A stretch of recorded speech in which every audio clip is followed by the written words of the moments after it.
Namaskar everyone and good morning. Welcome to day 4 of the 5-day faculty development program organized by National Institute of Disaster Management in collaboration with 12 central and state universities and research institutes. Before we move ahead in our today's session, let us quickly recapitulate our yesterday's session. In the inaugural session, Professor Vinod Kumar Jain, Vice Chancellor, Tezpur University, mentioned that in India, the concept of disaster management has evolved from a reactive approach to a holistic approach. And Professor H.S. Yadav, Director, Northeast Regional Institute of Science and Technology, also underlined that the disaster risk reduction education is crucial for all communities living in disaster-prone area. Sir pointed out that it is possible only when we build a partnership with different stakeholders and synergize our efforts. Universities and institutes, including private universities like Professor Vinod Kumar Jain and Professor H.S. Yadav highlighted, can play a very major role in shifting the narrative from disaster risk reduction for the future by its education, research, debates, dialogues, and policy advocacy. Sri Randeep Kumar Rana, DIG from National Disaster Response Force, discussed the role of NDRF and also mentioned that NDRF is a very specialized force constituted for the purpose of specialist response to a threatened disaster situation or disaster under the Disaster Management Act 2005. He also highlighted that NDRF has proved its significance in achieving the vision by highly skilled rescue and relief operations, regular and intensive training and retraining, and familiarization of exercises with the area of responsibility of NDRF battalions, carrying out mock drills, and joint exercise with the various stakeholders. Major General retired Dr. V.K. Nayak, Senior Consultant, NDMA, talked about the institutional mechanism for response and mock exercises. And the last presenter, Sri P.P. Srivastava, IAS member, retired member, NDMA Advisory Board, shared his vast knowledge and experience, and he stressed upon the encouragement of traditional knowledge in dealing with disaster. Once again, I welcome all the distinguished speakers, participants who have joined us through Cisco WebEx event platform, all participants also who are watching us live in YouTube. Today, we are joined by Professor Tankeswar Kumar, Vice Chancellor, Guru Jamweswar University of Science and Technology,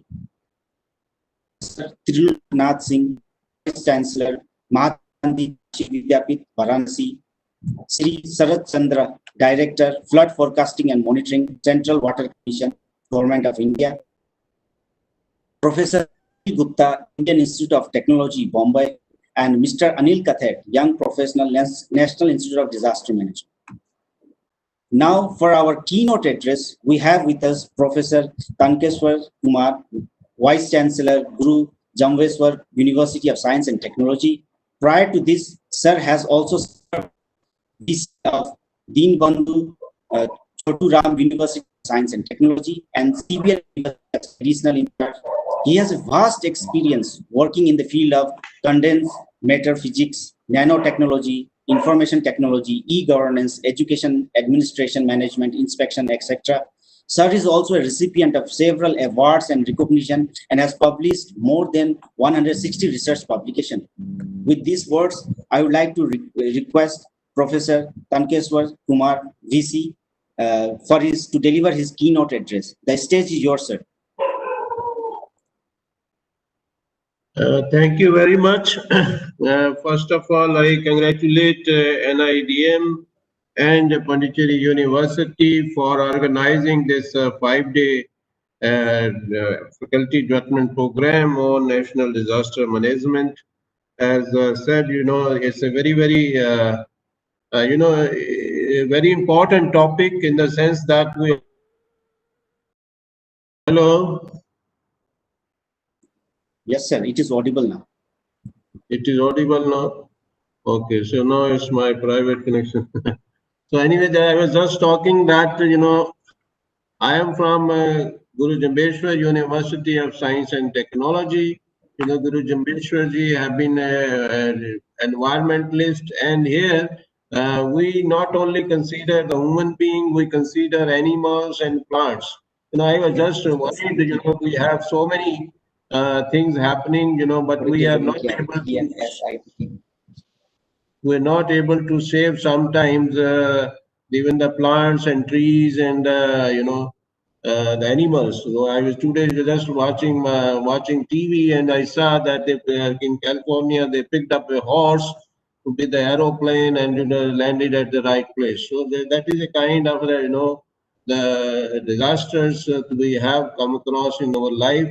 Now we should progress in that direction that we have the NIDM, under the Ministry of Home Affairs. We should also see that we can include animals and the plants also. Well, because whenever something happens, we always think about saving the human beings, but we are to also save the lives of the plants as well as that of the animals. So that is what I wanted to say, that it should be, everything should be included, everyone, that when we say environment, we mean we include plants, animals, and human beings. All are same. That is what I consider as sabka saath sabka vikas, because in my university we included sub mean, including the animals and the plants. So that is what we look for, their welfare, and so that is I think important thing we should extend over this disaster management thing to not only to the, I will say, should not be limited to the saving the life of. You must be doing it. But this is just what I wanted to say, that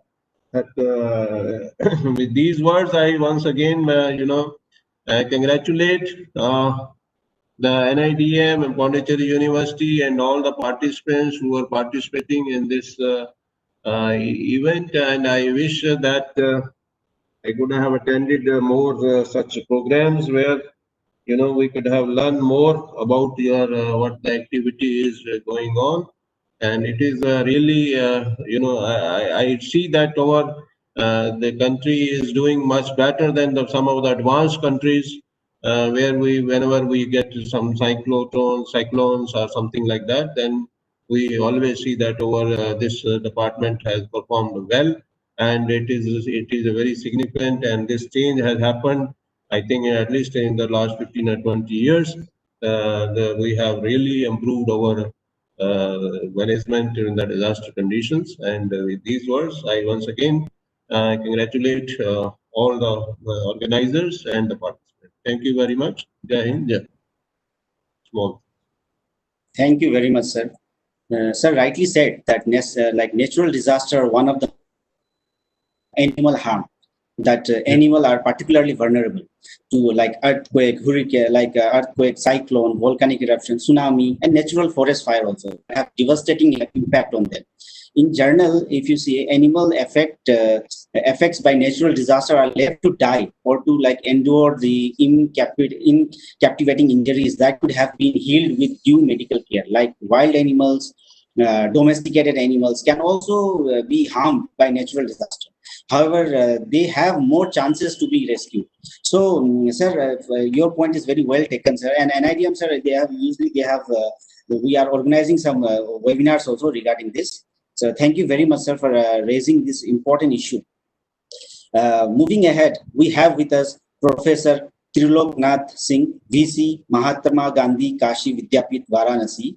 Professor Trilok Nath Singh is recipient of National Mineral Award 2006. Sir has a very broad spectra of research interests, including the natural and engineered slope stability, rock blasting, rock mechanics, engineering geology, waste dump, rock environment, groundwater control, and carbon sequestration. Prior to this, sir was also the independent director of HPCL 2017 and professor at Indian Institute of Technology, Bombay. Sir is an awardee recipient of several national and international awards. With these words, I would humbly request Professor Trilok Nath Singh to enlighten today's gathering with his keynote address. Over to you, sir.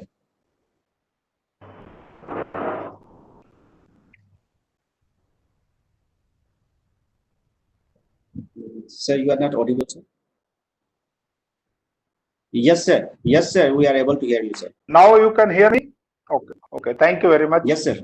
Honorable Vice Chancellor, Professor Arkeshwarji, Dr. Raju, Dr. Harjit Kaur, and all the officers and administrators of NIDM, respected Vice Chancellors of this other university. First of all, I wish to congratulate NIDM for organizing such a wonderful lecture series in terms of, you can say, the faculty development or training to make aware everyone related to any kind of the disasters or natural disasters. Once we talk in the terms of disaster, how to prepare it is the biggest problem, because university education, there are hardly any institution which provides any kind of education system prior to master degree, so that students can aware about the natural disaster and how they are going to help. So that part is lacking in many of the cities and the colleges. But if you can look at the other university, they have this kind of the system. So I think we have this new education policy, and this new education policy provides us an opportunity to make the system very flexible and easy to adopt. I think we have to make some kind of this which can deal with this natural disaster and emergency. That will be the very, very important. And it should start at the bachelor level and then it goes to the master level. Because many of us who have started working in this area, we have also the similar kind of the situation at the master level. We don't have much understanding about this subject.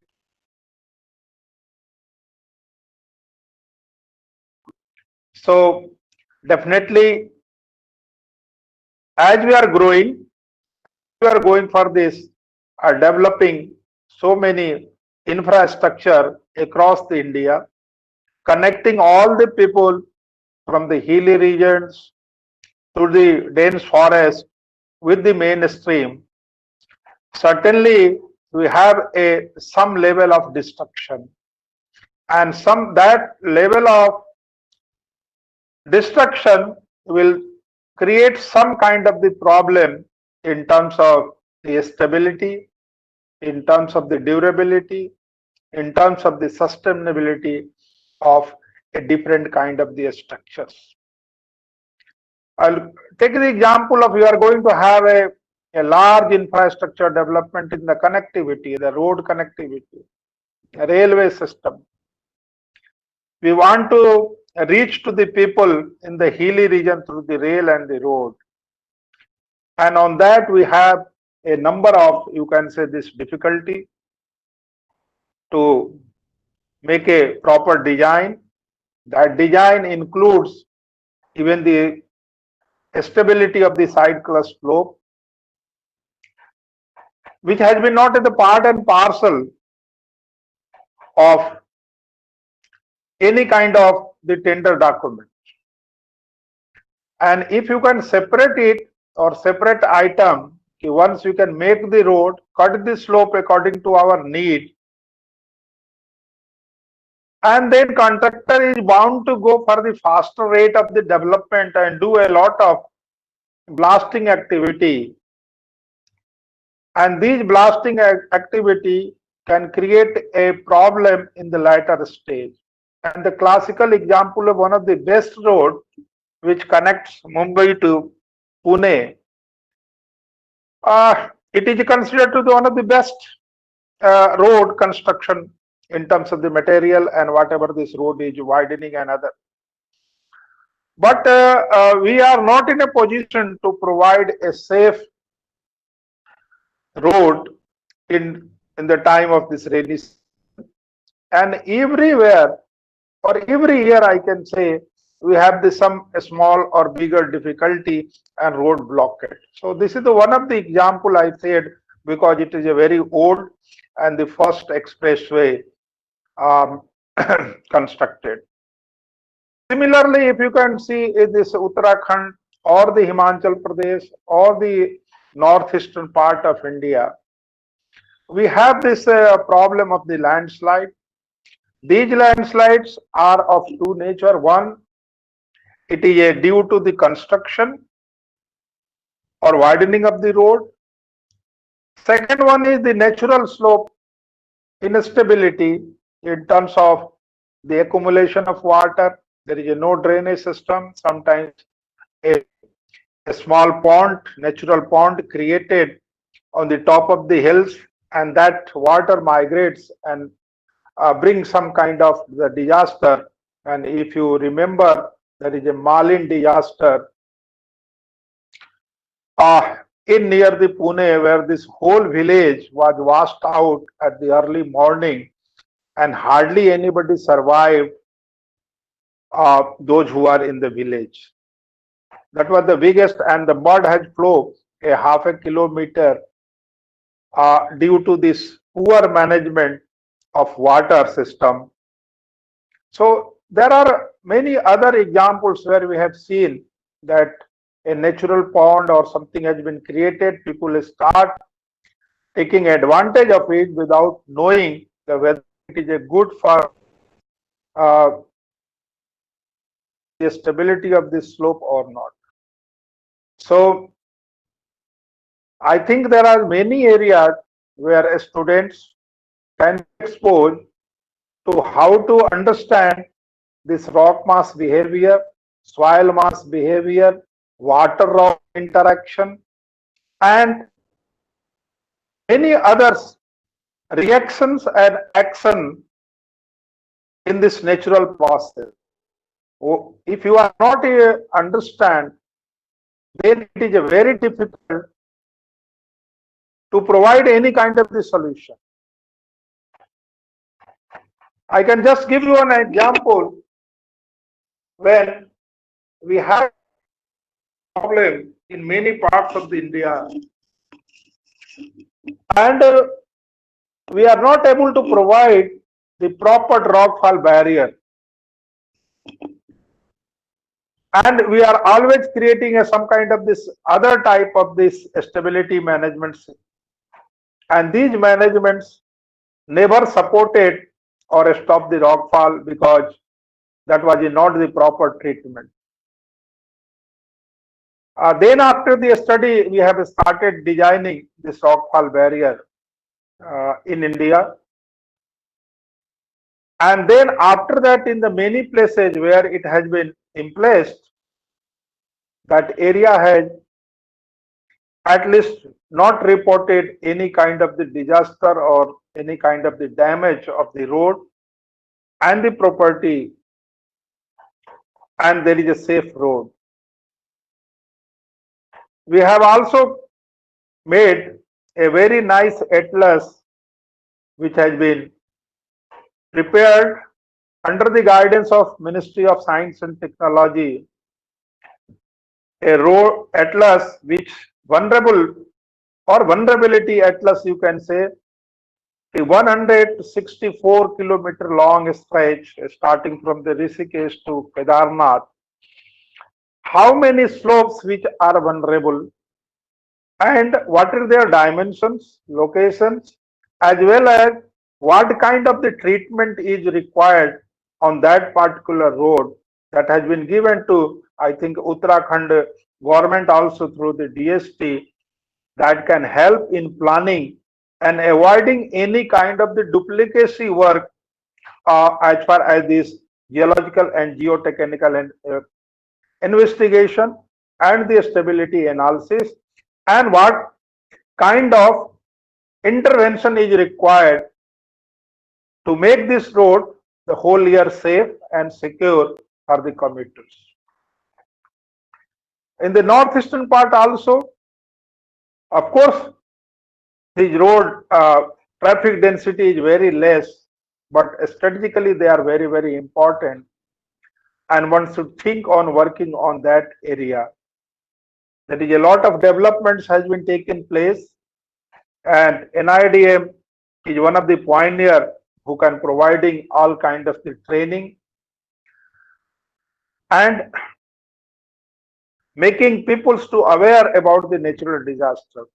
But I think until unless we are not going to have some kind of this natural disaster courses, a specialized courses under the age level, the course, either the diploma or degree, specialize in that. Otherwise, it will be always create some panic condition. As we seen in the time of the COVID also, this is one of type of, you can say, the also a disaster which was not described by anybody, having the larger impact across the country, across the geographical boundary, and these are the problems which can deal only once you have the trained manpower, a man who knows how to handle in such a situation, and then only we can understand this. It should be a multidisciplinary. It has a combination of all kind of the expert who can try to prepare the understanding of this subject, understanding the mechanism of the failure, any kind, either this subsidence, sinkholes, slope stability, rock fall, rock slide, mudslides, all kind of these things which one can prepare. Even in the mining field also, we have a lot of, you can say, this engineered slope problem, either the high slope wall or dump material which has been accumulated more than 80 to 90 meters in the height, and they sometimes pose a serious problem, and that many disasters has been reported in the past, either the western coalfield, northern coalfield, as well as the MECL or ECL of the eastern part. But these case study should be taken into the consideration while making the courses. A student should know the history and try to understand, because sometimes these slides are dormant, sometimes it will be repetitive every year, or some type of repetitive after many years. So what is the tendency and trend of strata behavior, that should be properly studied, and one, if you study in detail, then you can go for how to prepare some kind of a strategy management to avoid, or you can arrest the failure prior to that. Some instrumentation is also required in the greater detail, so that a student should aware what kind of the instrument one should place, and then only one can decide based on the requirement of the site. Many a times we have seen that a consultant advise the people that you can go for these instruments, a long list. Many of them are not required or adequate or appropriate to keep that instrumentation on that particular site. So one should be very careful to how to obtain a good quality and appropriate data, accurate data system, so that one can prepare some kind of the forecasting models, and then based on that one can go for the treatment also. So a holistic study is required to be understand, and I think if all this mixed together, even this NIDM can start some kind of the courses also for 3 months, 6 months, where you can take the experts and expertise across the country or across the beyond the boundary of that also, that will provide a holistic understanding of any kind of the natural disaster. This earthquake monitoring is also important. Then we have to go for this fire. Then you have this flooding, this water management, how to control the floods, because we have a problem in the flooding. So one part of India is flooding, another part is facing problem or water crisis. So we have the mismatch of the problem because of the larger geographical boundary, and then we have to and try to make a course, make a holistic course which can take care of this A to Z, and some kind of the institution of higher learning to take an initiative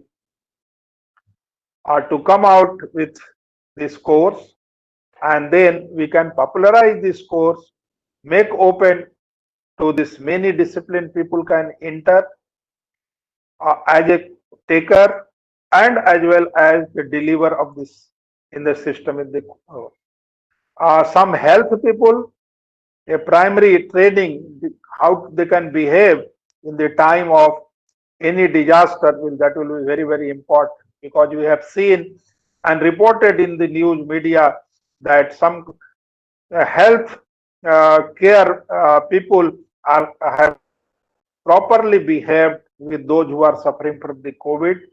Of course, for any course or any kind of training, there is a pain and gain system, and in the time of the crisis, one should ready to take the pain. Once you have adopted that kind of the study where you have to face the challenges, you can face the hardship, and one cannot avoid with this.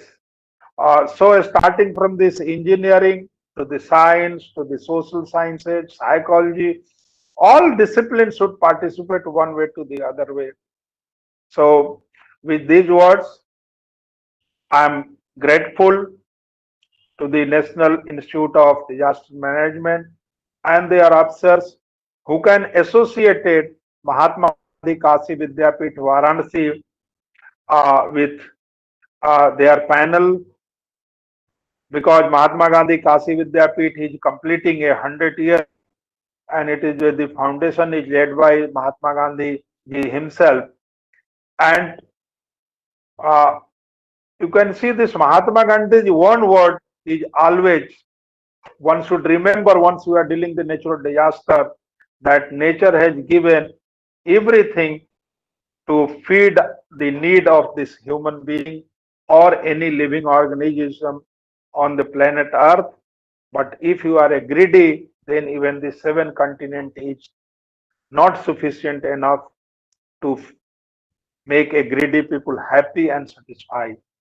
So I think we should try to learn the nature behavior, nature science, come closer to the nature, and we have a full understanding of the nature, then nature will also behave and help you. Once you are not able to understand, then nature will be also behaving like that, and that is the things which are facing in terms of the disaster of any kind.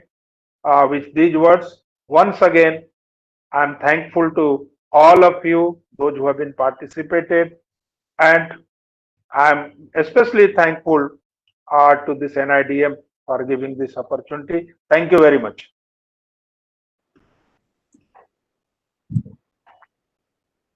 Thank you, sir. Thank you, sir. Sir rightly raised the point of incorporation of disaster management education in the education curriculum right from our primary education. Gaining strength from their acquired bookish and practical knowledge, student can play a very major role in not only devising the well-informed plans to face an eventuality, but also in hand-holding victims of a disaster through their timely intervention. This is where their presence comes to the fore as part of the effective disaster management.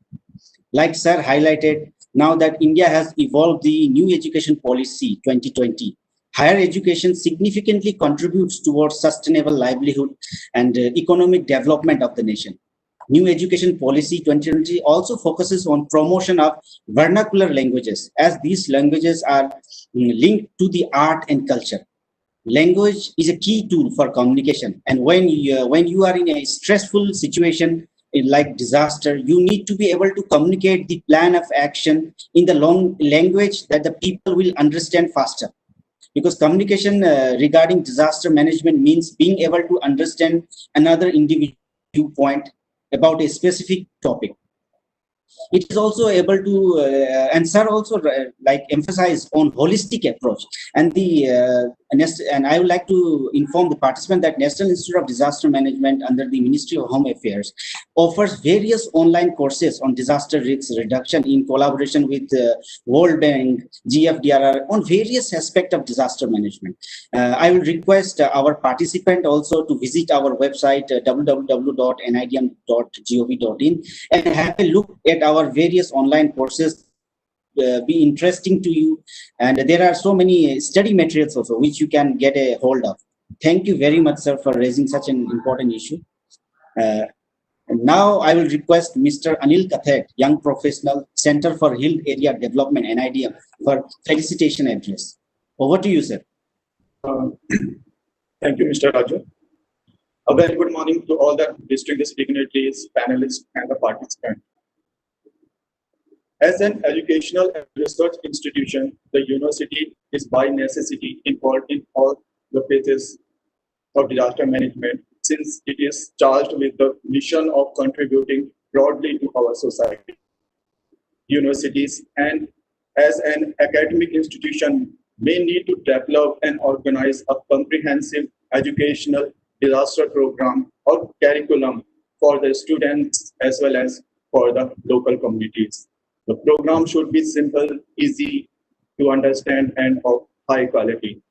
To integrate disaster risk reduction into sustainable development policies and planning, to develop and strengthen institution mechanisms and capacities, to build resilience to hazards, and to systematically incorporate risk reduction approaches into the implementation of emergency preparedness, response, and recovery programs. It is imperative to strengthen disaster preparedness and mitigation strategies at all levels.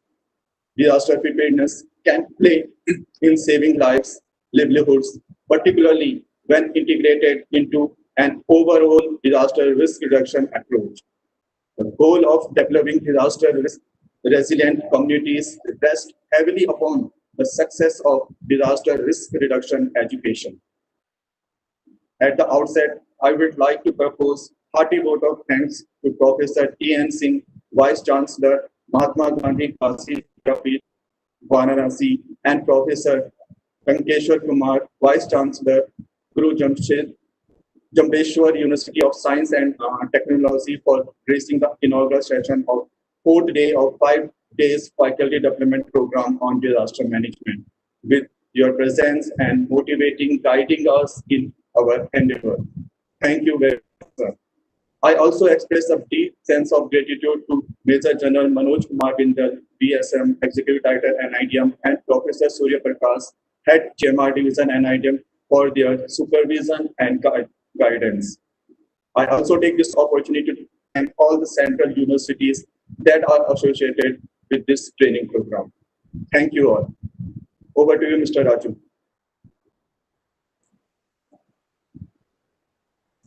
Thank you very much, sir. With that, we have come to the end of today's inaugural session. Now, moving on to our technical session. Before we move, I will request all the participants to raise questions during our technical session. After each presentation, there will be question answer session, and you can type in your question answer in your question answer chat box. That will be asked to the resource person after his presentation. And I will also like to inform that minimum of 80% attendance is required to be eligible for the certification. So for our first presentation, we have with us Professor from Indian Institute of Technology, Mumbai. He's a world-renowned figure working in urban floods, and he's a member of UNESCO International Working Group on Sustainable Urban Water Strategies, International Working Group of the IAHR-IWA Joint Committee on Urban Drainage. Sir is also an advisor of National Disaster Management Authority, Government of India. Sir is awardee of many awards like Quality of Life Award by the Association of Commonwealth Universities, London, UK. And like he was also awarded as the Royal Society by the Fellowship and International Center for Excellence in Water Resource Management, a Government of Australia Initiative Fellowship, and many more. Sir has penned down several research publications in international journals. With this, I would like to request Professor to kindly take on the stage. Over to you, sir. Thank you, Rajuji. Good morning to all the attendees. At the moment, I see that we have 610, 612 attendees. So good morning to all of you. My presentation is approximately 36 minutes. So without wasting much time, let us go directly to the topic.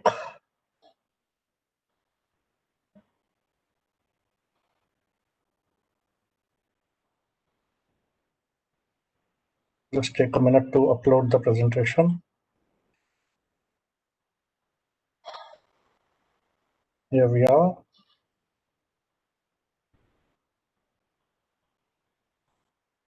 Rajuji, you can see the presentation? Yes, sir. It is okay, visible. excellent. So excellent. Thank you. Good morning. So we will be talking of urban floods, the mitigation measures, and most important, as you have seen, we have had extremely heavy rainfall in all parts of India this year, and we will see the various aspects of this issue. Now, early this February, when all the world was talking of climate change and climate crisis before the COVID-19 broke out, Professor Richard Fenner from the University of Cambridge in UK, he wrote in the editorial of the Philosophical Transactions of the Royal Society, a special issue on urban flood resilience, that we are facing a climate emergency because of rising global temperatures, intense and uncertain weather patterns, unregulated development, urban construction increasing the hard impermeable surfaces, then the exposure of the urban population to catastrophic flood damage causing economic loss and, of course, inconvenience. So there is a need for flood-resistant urban infrastructure resilient to both future climate uncertainties and increasing urbanization. Now, as you all know, before urbanization, the area was nice and green. All the water could freely flow over the surface. The water could freely flow under the surface and recharge our groundwater tables.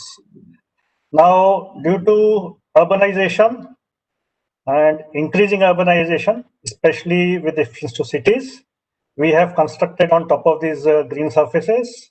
We have constructed multi-story buildings on top of these surfaces. We have decreased the size of the drains by enclosing on the drains floodplains.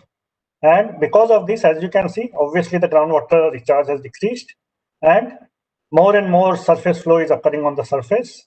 And because the drains are not adequate now, we have overflows of the drains and consequent flooding. Now, if we look at the hydrograph, which is a flow of the discharge versus time, before the development, we had low discharges. And for example, let us say I had 100 meter cube per second of water in 45 minutes. Now, after urbanization, because I have paved the surface, all the water will quickly flow onto the surface, and I will have a peak within 15 minutes, and we will have a higher peak maybe between 6 to 10 times of the pre-development value. So instead of 100 meter cube per second, we are now going to receive a 300 to 1000 meter cube per second in the urban areas. And this we are seeing every day in many of our cities. I have had a look at the past 3 years data of the state capitals and other cities. And we have seen that all the state capitals received at least 50 millimeters per day several times in a year, and even crossing 100 millimeters per hour. In yesterday, Mumbai had 324 millimeters of rainfall in 24 hours, and you may have seen on the news the severe flooding that we had. So, as I mentioned, even this year also, all the state capitals have suffered flooding to various extent. Lucknow, Dehradun, Delhi, Mumbai, Chennai, the list is endless. Now, everybody says, when there is a drain, let us increase the size of the drain. Let us provide additional drain, so to prevent the flooding on the downstream. Now, if I want to provide increase the size of the drain or provide an additional drain, is there space on the urban surface to provide such a drain? When you look at this figure, we have all the urban developments. This is the pre-development situation. And we want to say that because of the increased flows, let me increase the size of the drain. But we have already constructed areas on top. So how do I provide the drain? So it is obvious that this is a very difficult solution in the highly populated urban areas where flooding is recurring. This is going to be very costly. If at all, if it's possible, it is going to be severely disruptive because I have to dig up the roads. This will increase the flow downstream till the work is completed. It will not be effective till fully completed. And as you have seen, it is very difficult to modify or upgrade due to the various utilities like telephone lines, fiber optic fine lines. Some cities have gas supply pipelines and other underground utilities. And of course, space is becoming increasingly difficult in urban areas. So what is the solution? We can have two types of solutions. One is the non-structural measures, which do not involve any construction.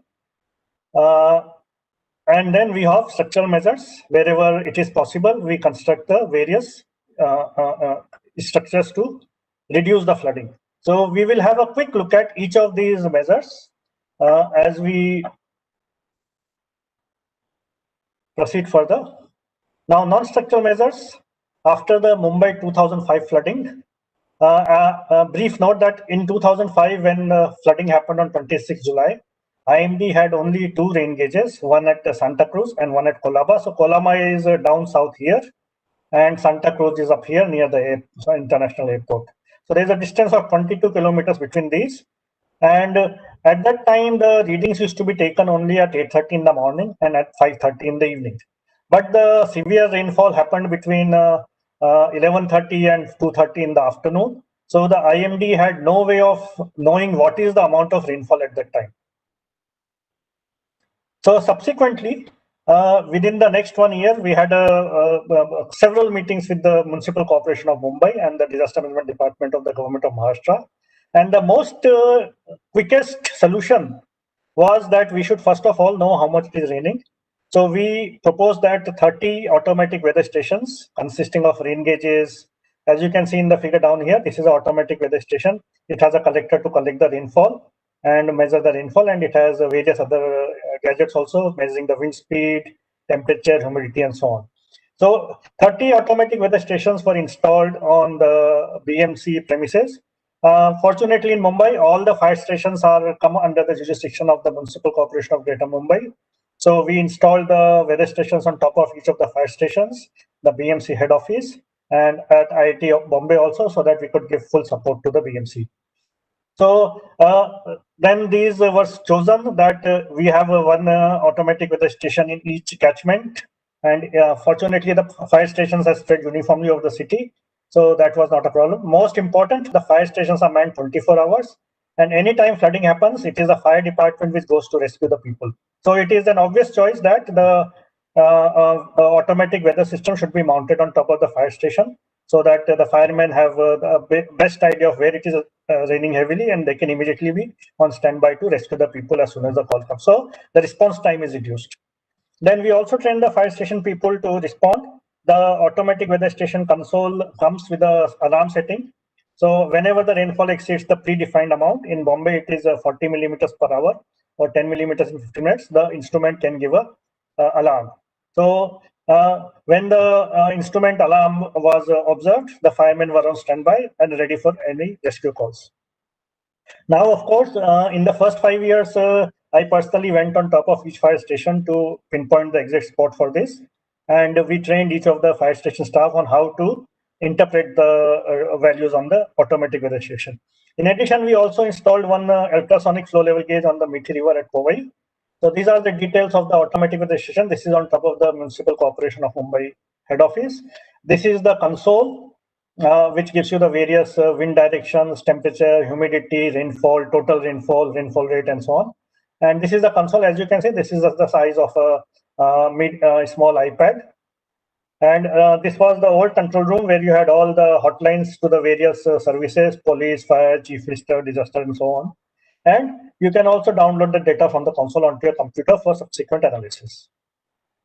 And this is the flow gauge installation at the Mithi River, Powai. This is ultrasonic flow gauge. So this is installed within the BMC compound, and you have the ultrasonic flow gauge on top. This is just sending sound waves at the bottom, and the level of the water is reflected, and it is recorded here, 83.8 centimeters on that day. And of course, again, it is downloaded to the computer for further analysis. So with this rainfall data and flow data, we were able to model the flows in Mithi River, and we could predict the rainfall and flooding 30 to 45 minutes before it actually happened in the downstream 10 kilometers away. So this way we were able to alert the authorities that you can please take measures to alert the people and evacuate them if necessary. Now this is, and all this data of the automatic weather stations is available to you live. And this is the link to the website. This is also available on the mobile phone app. So if you go into the app and type disaster management Mumbai, you will get this. So all the rainfall values for all the stations are shown here. So it shows the rainfall in the first 15 minutes, last 1 hour, last 3 hours, last 6 hours, last 12 hours, and last 24 hours. So this is the, I don't know whether you can see this. This is the data of yesterday's rainfall. And you can see we had 6 millimeters in 15 minutes, 9 millimeters in 1 hour, 97 millimeters in 3 hours, 161 millimeters in 6 hours, 295 millimeters in 12 hours, and 391. So I was observing that, and I actually woke up in the middle of the night. So from 12:30 to 2:30, it rained 100 millimeters in 2 hours. So that is a severe rainfall, and obviously several parts got flooded because the Bombay drainage system is designed only for 25 millimeters per hour. So now we all know flooding is happening. So what are the measures that we can take? So obviously it is difficult to increase the size of the drains because there is no space available. So let us look at the alternative scenarios which have been found successful both in India and abroad. So here we have a simple concept. Let us consider two channels, each carrying 3 units of water, say one from the left hand side and one from the right hand side. So when these two channels meet, at the next channel, they will carry 3 plus 3, 6 units of flow. And because of various constraints, the downstream channel is having only capacity of 4 units. So obviously at this point where the 6 units goes and it cannot flow into the fully into the 4 unit flow, it will overflow and cause flooding of 2 units of overflows. So how to reduce this flooding and make it zero? Obviously I have to do something before this point. If I construct something here, it is not going to reduce the flooding because I cannot construct because of lack of space. So whatever measures have to be taken from the starting point to the point of overflow. So in between here, I have to provide some sort of measure. So what are the types of measures? So if theoretically I can provide a structure such that after providing the structure, only 2 units of water is flowing from each of them, so that the next pipe receives only 4 units, and obviously 4 and 4 are balancing each other, so there will be no overflows to reduce the flooding. So these devices are known as attenuation devices or storage devices. And let us have a look at the various types of storages that are possible in the urban areas. So these measures are known by several names. In Europe, they are known as the sustainable urban drainage systems. In America, they are known as best management practices. In Australia, they are known as water sensitive urban design. So the various measures, so we can have source control, local disposal such as infiltration, percolation, and porous pavements. We can have inlet control by providing rooftop storage and storage in the parking area. Then we can have on-site detention by providing dry ponds, wet ponds, holding ponds. And then if a space is not available, I have to provide the holding within the drain or the river, as the case may be. Or if there's a wastewater treatment plant, this is available only for where cities like Kolkata, where you have the combined sewer system, then you can provide storage at the wastewater treatment plant also before discharge. Then all these devices, we have to control the flows, we have to delay the stormwater runoff, and we can make them smart through appropriate sensors, which can be operated through mobile phones. So the first measure is that provide the storage on the roof. So whenever construction takes place, we are eliminating the recharge that was taking place before the construction. Now the state of Portland in USA has made it compulsory that whatever infiltration I am destroying at the ground level, it has to be provided at the rooftop level. So as you can see in these pictures, this is the 14th floor of the tower, and on top of the roof, they have to provide equivalent soil and greenery, which is maintaining the same recharge that was happening before the building was constructed at the ground level. So these are various views of the recharge, and they have of course provided a railing so that people don't fall over. And then you can have green lawns also on top of the building, conducive to the local infiltration rates. Then once you have this, the water is diverted from the roof through the means of pipes and gutters to the ground. And all around the building, since I have paved this area, I have to obviously provide infiltration trenches so that the water either infiltrates into the ground if the soil is permeable, or if not, I provide a additional pipe which takes the flows to the main discharge channels. So if you Google this infiltration trench, you will find more than 1 million configurations on the internet, and from that you can choose the one which is most appropriate to your local area. Then we have seen in many cities now that they are providing footpaths. They have paved the footpaths. They have provided concrete blocks known as paver blocks, which are unfortunately totally impervious, and they do not allow the water to infiltrate. Instead, the water, if the drains are not connected properly, the water just accumulates on the surface, and all the sediments and dust and pollution and floating matter, they all congregate into this, and it is not only a quantity problem, but also a quality problem. So this is a picture from Amritsar. And earlier, about 30 years back, we just used to have brick pavements. Bricks were porous and water was able to infiltrate it. So brick is, in my opinion, brick is still a good material for providing the paving because it is impervious. It is also cheaper than the concrete paver blocks. So what we need to do is provide porous pavements which allow the water to infiltrate through it. So the American Society for Testing Materials has defined a porous pavement as one with porosity and permeability high enough to allow water to readily pass and thus significantly influence hydrology, routing habits, and other positive environmental effects. Now there are two basic designs. One is the asphalt or concrete pavement with lacking the finer aggregate. So we actually don't need to put the fine aggregate into the concrete paver blocks. If we do that, if we make the permeable paver blocks, then the water will infiltrate and the problem will be reduced. And they are designed to provide a void content of 15 to 25%. So this is another example of the paver blocks. Here we have the hollow concrete paver blocks. So within the hollows, you can have green grass developing, and this provides both a functional application as well as a aesthetic application. So this looks nice. It is functioning both as a car park. It allows the car to be parked on top of it, and simultaneously it provides greenery, and thirdly it also allows the infiltration of water into the soil. Another thing which we have seen is that the trees are ruthlessly paved and concretized right up to the neck, and then the tree does not have space to breathe, and ultimately after 3, 4, 5 years, due to the growing tree, we have cracks in the pavement. So what we need to do is actually provide adequate area for the tree to grow, and there are permeable resins, so we allow some area for the water to infiltrate and for the tree to grow. So there will be no cracking in the footpath. Simple things, but extremely beneficial for all concerned.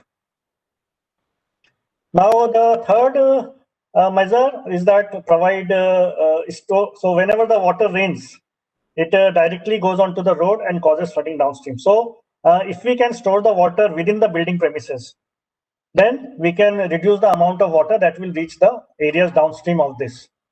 So there are three options. Commonly, people perceive that rainwater harvesting means simply take a pipe from the roof and take it to the ground and let it infiltrate into the soil.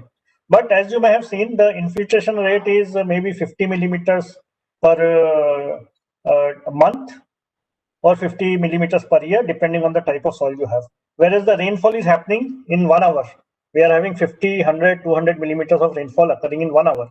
So obviously, the groundwater recharge will not work here.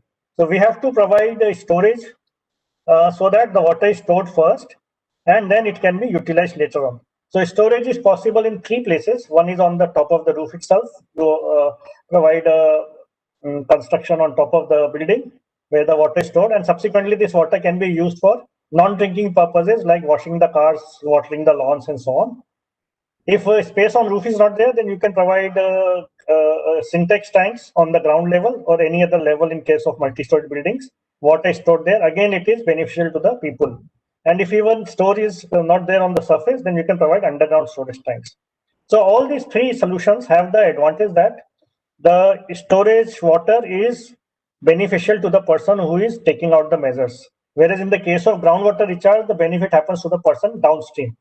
So this is directly beneficial to the individual or building society which installs such measures. Then a study was conducted by one of our colleagues, Professor David Butler at Imperial College in London. He actually installed various sizes syntax water tanks in the small residential area. And he found that by installing 100 liters, the reduction in overflows was 11%, whereas with 1000 liters, the reduction in overflow was 42%. So this way, if everybody provides the storage within their premises, instead of 5 feet of flooding, I will have only 2 feet of flooding, which is quite manageable by the local population which gets flooded. Then, of course, this is an innovative measure. Why only should I be storing rainwater? Why not the solar energy also? So this is a syntax tank with the solar panels on top. So they are given a slight incline, so water is collected. It also increases the surface area for of collecting the rainfall. So if I put this on a roof, if I have a small roof, I can also prevent the water from falling alongside the roof from the ground below and increase the surface area. Of course, you can increase the size to even bigger areas based on the stability of the structure, and you can also increase the size of the tank. So this way, we can harvest both solar energy as well as rainwater. Then some examples. So this is a rainwater harvesting sector on the way to Nashik. So this is very simple. You have a roof here, then you have pipes collecting the water from the asbestos roof.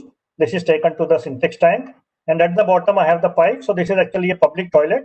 So all the water is available for the public toilet from the rainwater collected on the roof here. On the other side of the world, in Brazil, exactly similar idea. You have the rooftop here, you have the pipe coming here, you have the pipe coming here, and the water is stored in this tank, and it is used by this household. So very simple concept. It will not cost you more than 20,000 rupees to install this measure in your house. Then the other fourth option is that providing detention ponds. Now, technically, there are three types of ponds: detention pond, and wetlands. But these terms are used intermittently. The specific difference between each of these is that the detention pond is dry between the flood events. The detention pond has some water always, so it could be a lake. And the wetlands also have plants in them. So a lot of talk of constructed wetlands has taken place. So we'll have a look at these detention ponds. So this is the Kirigaoka regulating pond in Japan. So as you can see, this is a low-lying area, and you have around 1, 2, 3, 4, 5, 6, 7, about 10 to 15 tennis courts here, and people can enjoy the tennis in the summer. And notice these steps going up to the clubhouse here. So during normal times, You can play tennis, you can have recreation. And during other times when it rains heavily, what happens? The entire tennis courts, they become a storage area for the rainwater.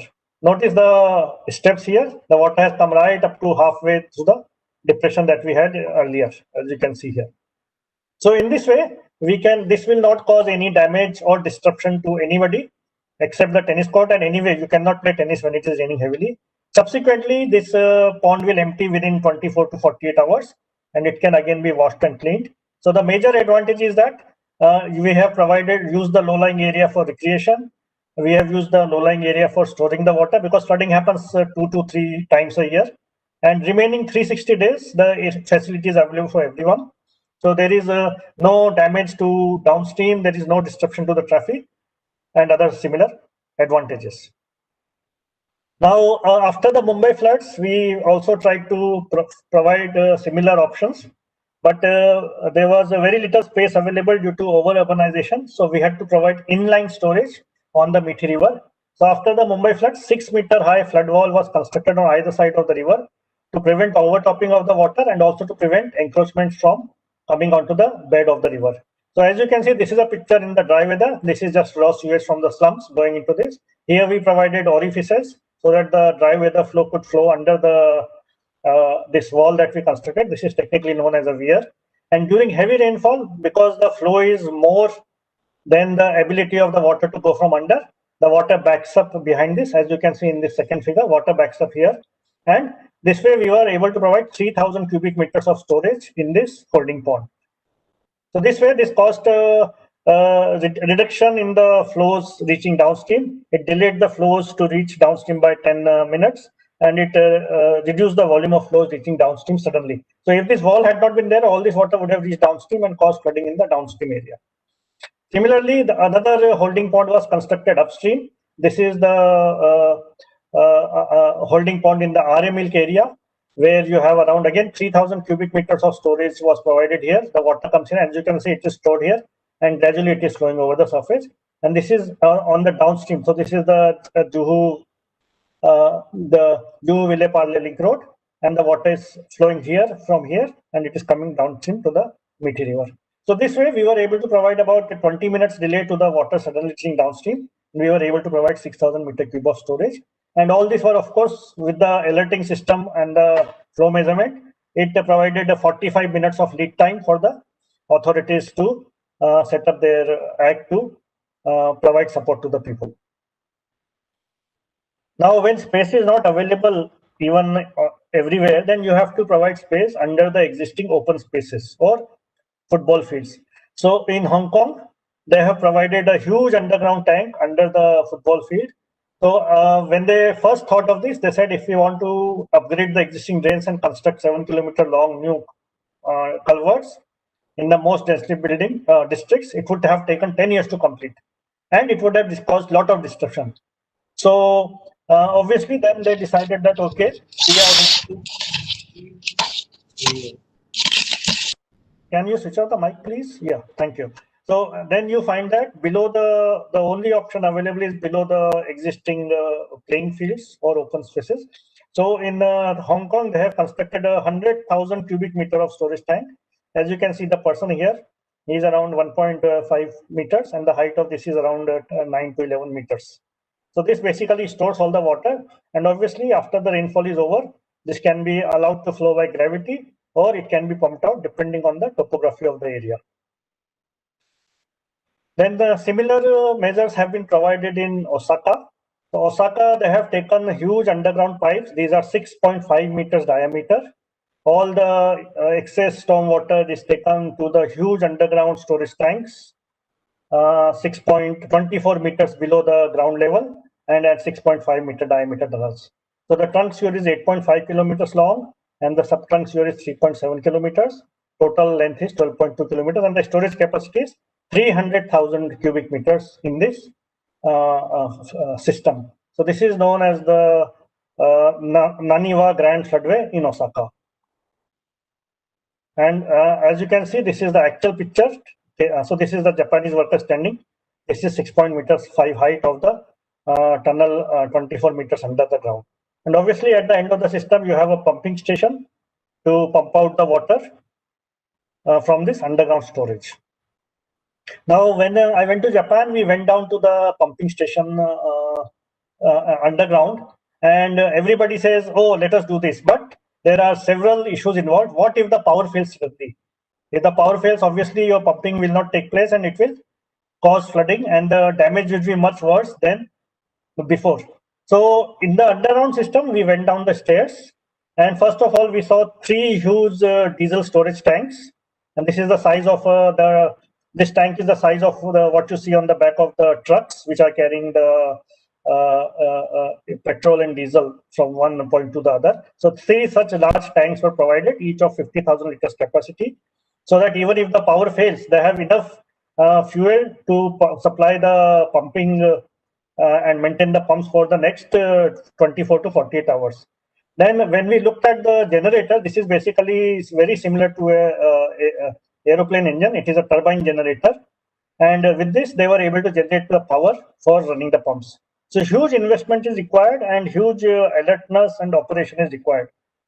And these systems may be operated at the most 2 to 5 times a year. Remaining 360 days they will not be there, but you have to maintain them. Otherwise, in times of need, they will not work. So regular maintenance is required, alertness of the staff is required, and dedication from the personnel is required.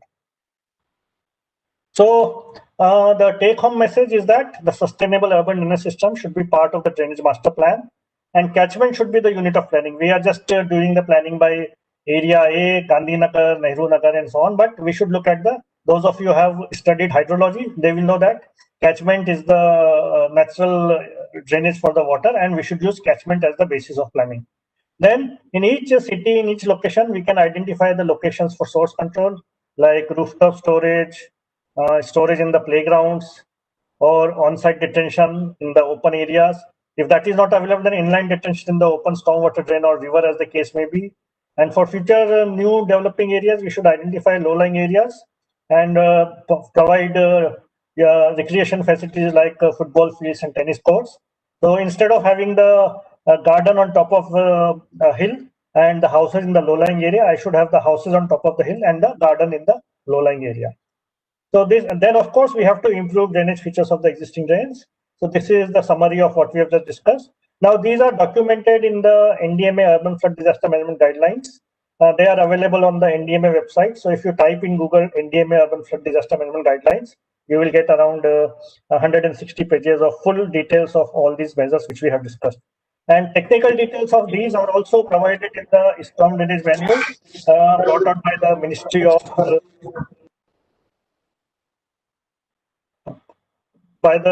of Housing and Urban Affairs. Can you please mute your mic? Thank you. So the storm drainage manual, again, this can be downloaded from the Ministry of Housing and Urban Affairs website.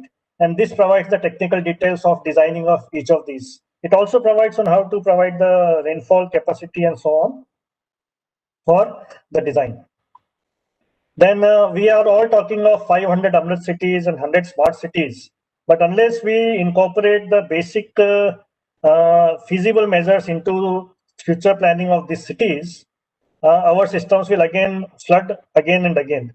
Now, if you have studied the Amrit City mission statement, Amrit cities have 5 main thrust areas: water supply, sewerage, stormwater drains, green up, enhancing the green areas, and only transportation is one of the aspects.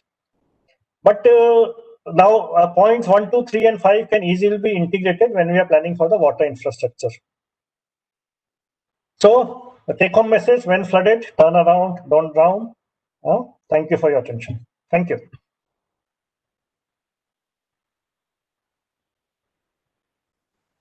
Thank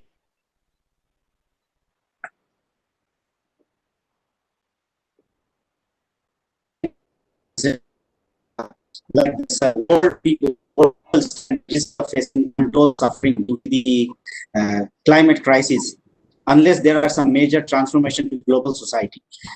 Urban flood cannot be managed in isolation at the city scale and response to like potential flood impact and complicated by political, social, economic, and environmental changes. To understand this unique feature of urban flood management, a framework should be developed in which spatio-temporal relations are further defined and investigated. Like Sir highlighted very nicely, a green roof will help control the storm water runoff and retention. The increased urbanization of town and cities has resulted in less green space and more impervious surface. Precipitation generally runoff from the roof of the building into the gutters and flow into a storm sewer. Sir, for a wonderful presentation, sir. We have 2 to 3 questions for you, sir. Yes, please. The first question is, sir, flooding often result in shutdown of essential infrastructure. So, are there any progress in conceptualizing the operation of these essential utilities in extreme weather event? We have presented an integrated plan. So, at the moment, we are alerting these utilities in Mumbai, and they are rescheduling the services based on the flood alerts. But in the long term, we have to have incorporation of these sustainable management practices, and we have to go underground. Flood-proof underground structures. We should have tunnels for the vehicles. So if there's a flooding area which gets frequently flooded and there is no other option, then I will have to construct an underground transportation channel. For example, we are all now constructing the underground metros for rapid rail transfer. So similarly, we can also have underground roads for the transportation of people with buses and cars. But that will take the huge resources, and we have to look at the benefit cost ratio, and obviously someone has to pay. We are paying our income tax, other people should also pay for this. Thank you. I can't hear you. Pardon me, sir. The yes. Second question is the continuation, like just you have said, we have limited resources. The second question says, there is seldom enough money to go around and difficult decision has to be made regarding spending priorities. So like most of the times, our immediate short-term need may crowd out over our long-term requirement. So how can state or district, they can manage such huge investment?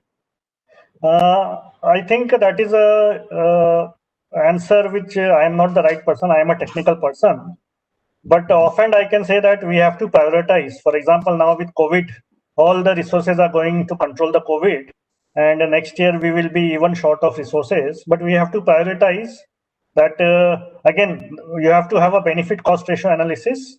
What is the benefit and what is the cost, and that will be the deciding factor for providing each of the solutions. And the last question, sir, one of the assistant professor have asked this: is there any urban flood susceptibility map available at very small, so that this map can be used for further research? We have developed the urban flood hazard map for Mumbai after the 2005 Mumbai floods, and other cities are also trying to develop such maps. Obviously, resources and manpower required to develop such maps. Again, you have to look at the benefit cost ratio, and obviously people have to, you have to pay the funds so that we can hire the people to carry out such studies. Okay, thank you. Yes, sir. Very much, sir. Thank you very much. Thank you. With that being said, let us move on with our second presentation of the day. For that, we have with us Mr. Anil Kathet, young professional, Center for Hill Area Development, Geometeorological Risk Management Division, National Institute of Disaster Management. He is postgraduate in geology with over 8.5 year of experience in the field of landslide hazard management and disaster management. Prior to joining NIDM, he has worked with some of the prestigious organizations such as UNDP, NIUA, and CRRI. He penned down about 20 research papers on various aspects of landslide hazard mitigation and management, contributed in drafting the engineer guideline on landslide mitigation measure for Indian road. With these words, I would like to pass on the stage to Mr. Anil Kathet. Over to you, sir.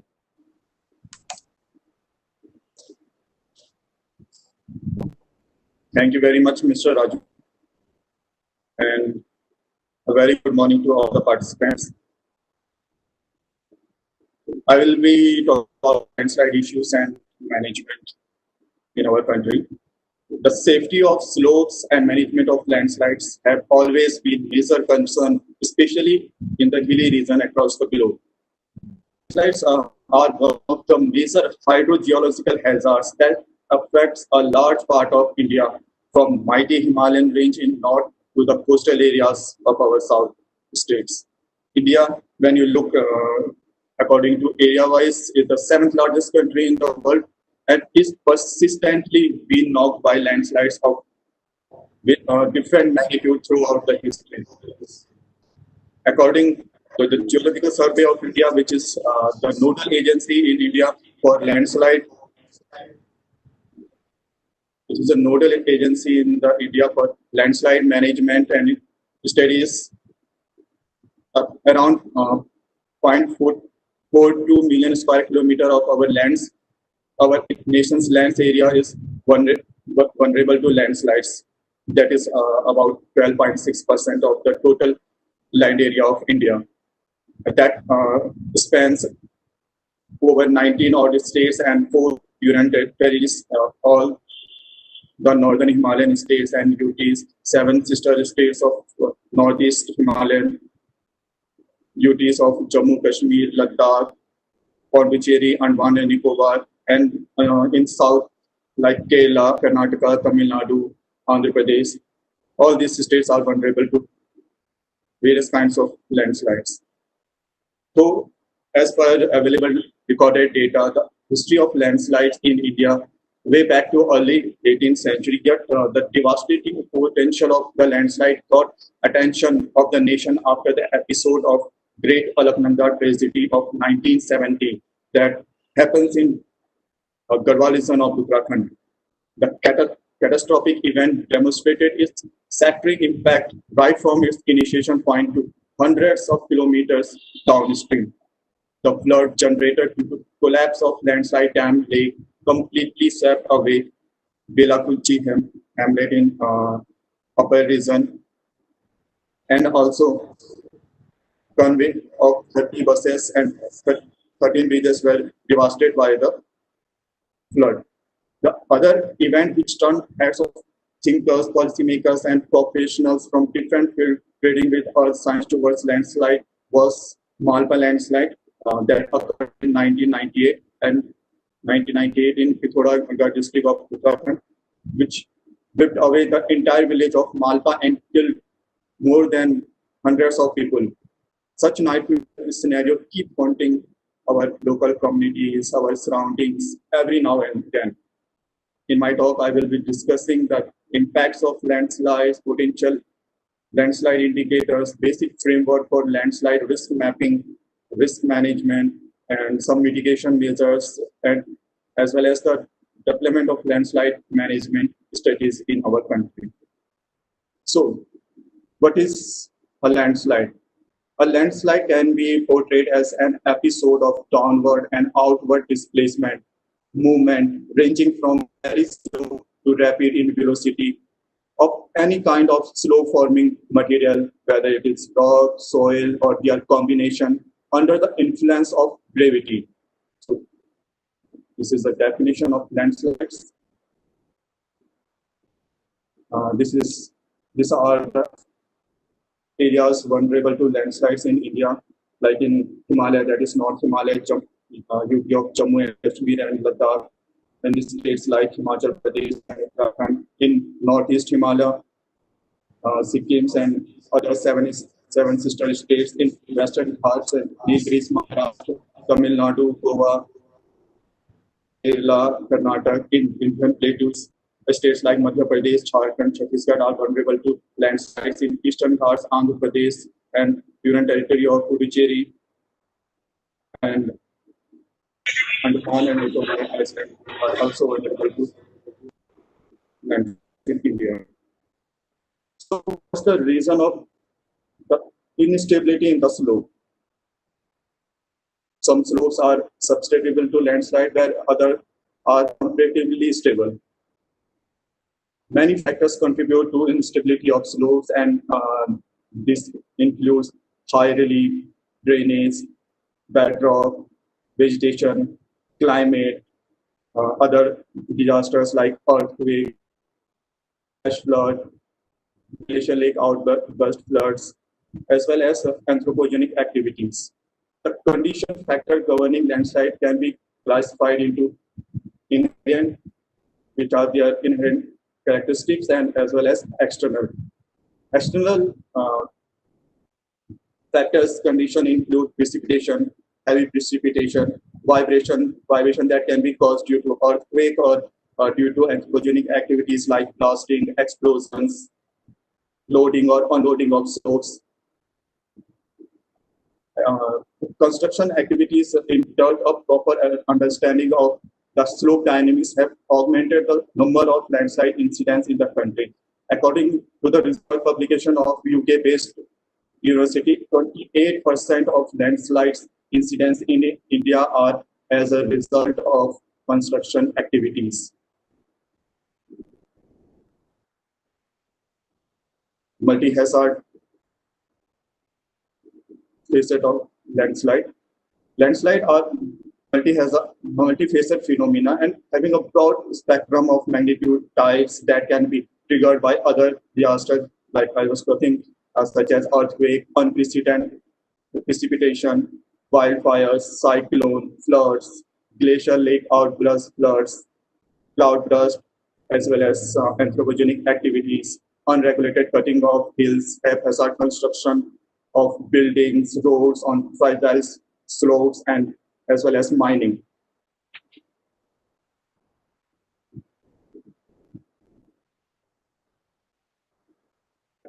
Landslides are also responsible for inducing hazards, flood, like tsunami. Collapse of landslide dam lake can generate devastating flash flood, as the example was of Great Alexander tragedy of 1970. Similarly, episodes of submarine landslides are enough capable of producing huge tsunami in coastal areas that can be potential threat to community and coastal ecosystem. And for example, Indonesian tsunami of 2018 that caused huge damage to our society and community. Further, the climate change, which is a hot topic in today's era, and its adverse impact on temperature and precipitation will further frame the potential of landslide disaster and will be constantly challenging our strategies of landslide risk reduction and resilience. The change in frequency and intensity of rainfall at each level will amplify the magnitude and number of landslide incidents, and thus more human settlements. Our structures, our infrastructure will be exposed to its destructive impacts. These are some of the potential landslide risk indicators. Simple observations and inspection may assist in assessing potential landslide hazard. It is important to note that some of these features can also be due to cause other than landslides. And some indicators of landslides, unstable slopes are saturated ground or seeps in areas that are not typically wet, new cracks, scarps, or unusual bulge in the ground or road or pavements, sticking doors, windows, visibly open space indicating jams, frames out of plumb is also an indicator of landslides. Soil moving away from foundation, tilting or cracking of concrete floors, foundations, broken water lines, other ground utilities, leaning telephone poles or electric poles or tilting trees are also an indicator of potential landslide zone. Offset fences, lines, or retaining walls, sunken, displaced road surface, rapid increase in creek waters, possibly accompanied by increased soil content, sudden decrease in creek water level through rain is still continuing or recently stopped, spraying seeps or saturated ground in areas that have not typically been wet. Thorough cracks in walls, gaps between roofs and walls, etc. This all are the landslide indicator. A common person can also visualize this signs in hilly terrains and can identify whether the slope is prone to landslide or not. Impacts of landslides. So impacts, landslides can thrust direct impact as well as indirect impacts. Direct impacts are those that are first order consequences which occur during and immediately after an episode of landslide, such as death and damage to our infrastructure and structure, whereas in indirect impact includes like psychological impacts, evacuation. It is very hard for the people living in an area to evacuate to other places in scene of any landslide episodes. The impacts of landslide can be characterized as tangible and intangible. Tangible impacts are those which to which it is possible to assign reasonable, reliable monetary values such as replacement of damaged properties, roads, bridges, etc. And intangible are those that cannot be satisfactorily assessed in monetary terms. For example, loss of human lives. There are certain concerns related to landslides, physical injury, loss of human lives, property infrastructure damage, economic loss, loss of agriculture, land, loss of forest cover. Landslide have also impact on variety of resources like roadways, highways, communication, water supplies, fisheries, sewage disposal system, forest, dams, and reservoirs. I will share the amount of indirect losses a landslide can cause. This is the very notorious landslide colors or landslide, which was first initiated in year 1920 at kilometer 147 on National Highway 58 in Uttarakhand, and still threatening communities and the highway. Then I was working with Center Road Research Institute, carried out a study to estimate the cost of indirect losses related to highway closure during September, October in year 2010. In 2010, due to closure of national highway at this particular point, were forced to travel through bypass road.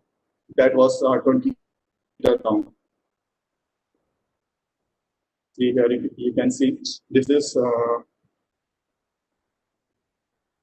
the main highway, National Highway 58, and this is the bypass which traveler were using due to closure of National Highway 58 due to landslide. Total touring cost for 45 days were calculated, which was more than 2.4 million rupees. This indirect cost of touring is still a low estimate, as it does not include other businesses, consequences from loss of local resources, loss associated with business at local shops, restaurants, tourist sites, and hotels. Actual loss due to landslide are still the topic of debate, as in the role of secondary hazard after primary disaster like earthquake, flash flood. Landslide are not given their due in the number of death, and as well as they play a role of constant to the response and rescue operations after incidents of primary hazards.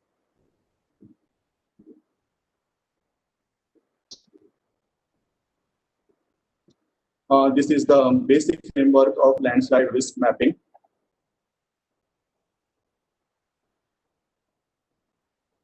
The step of landslide risk mapping is landslide inventory and database. The landslide database and inventory is an important. In fact, first steps towards not only the landslide hazard mapping and risk assessment, but also towards any of the landslide hazard mitigation and management program. Landslide inventory maps show the distribution of past and active landslides, their relative activity, landslide density, geomorphic attributes within an area. Some geomorphic attributes includes slopes, aspects, bed lithology, structures, soil types, depth of overburden, moisture content, and geomorphic process such as gulling, soil erosion, and so on.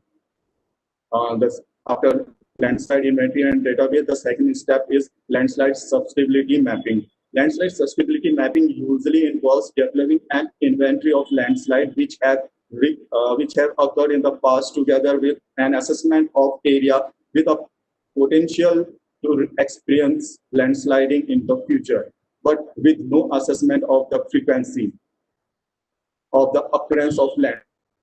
It is just show the probable area that may fail in future. Susceptibility mapping involves the rating of terrain units according to their tendency to produce landslide in future. This is depend on the topography, geology, technical properties, climate, vegetation, photogenic factors such as development, clearing of vegetation. The scale of sustainability is relatively one. Sustainability maps are prepared to locate, identify the area that are susceptible to future stability problems, and the landslide hazard mapping is a step further of sustainability.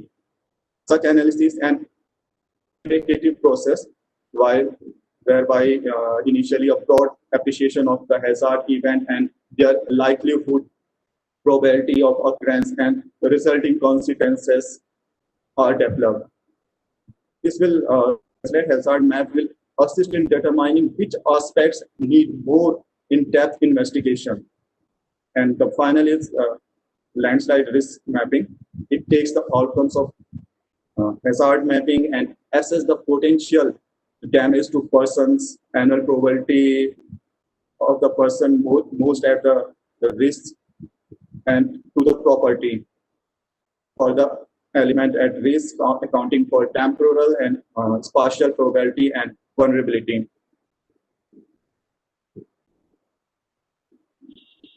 This is the framework for landslide risk management. Earlier was the landslide risk mapping, and this is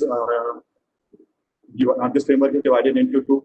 First one is risk assessment. Second one is risk treatment. In the risk assessment, the first step is to identify the landslide hazard. What are the characteristics of hazard, type, geometry, risk analysis, risk evaluation. Risk assessment involves evaluating risk, making judgment on the acceptability of the risk, and evaluating remedial options, mitigation measures. Such assessment depends on the likelihood, the probability of landslide hazard event being considered, and societal acceptance of certain level risk. This where policy and decision makers overlap with the geological and geotechnical professionals in making decisions about acceptable risk and appropriate development options. The second part,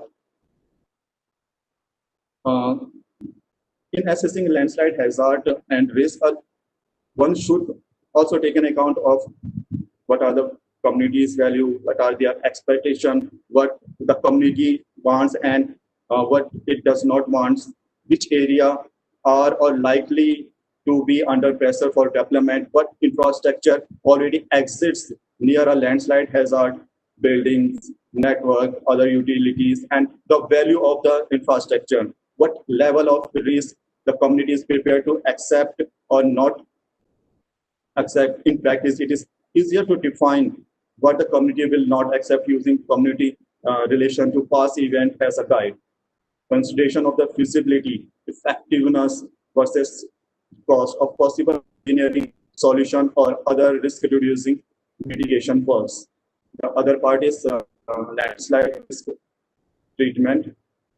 The risk treatment is the final stage landslide risk management process and provides the methodology to in controlling the risk of landslides, feasible options for risk mitigation for each risk assessment are to be identified and discussed, including the reduced risk by adoption and adoption of those options.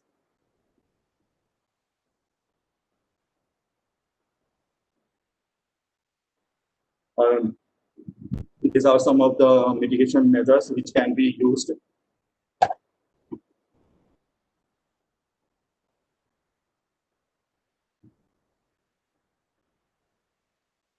The main factor which contribute to landslides are slope, water, and geological structure. For slopes, retaining wall may be constructed against the slope, which can prevent rolling down of material. Terracing of the slope is then also an effective measures for landslides.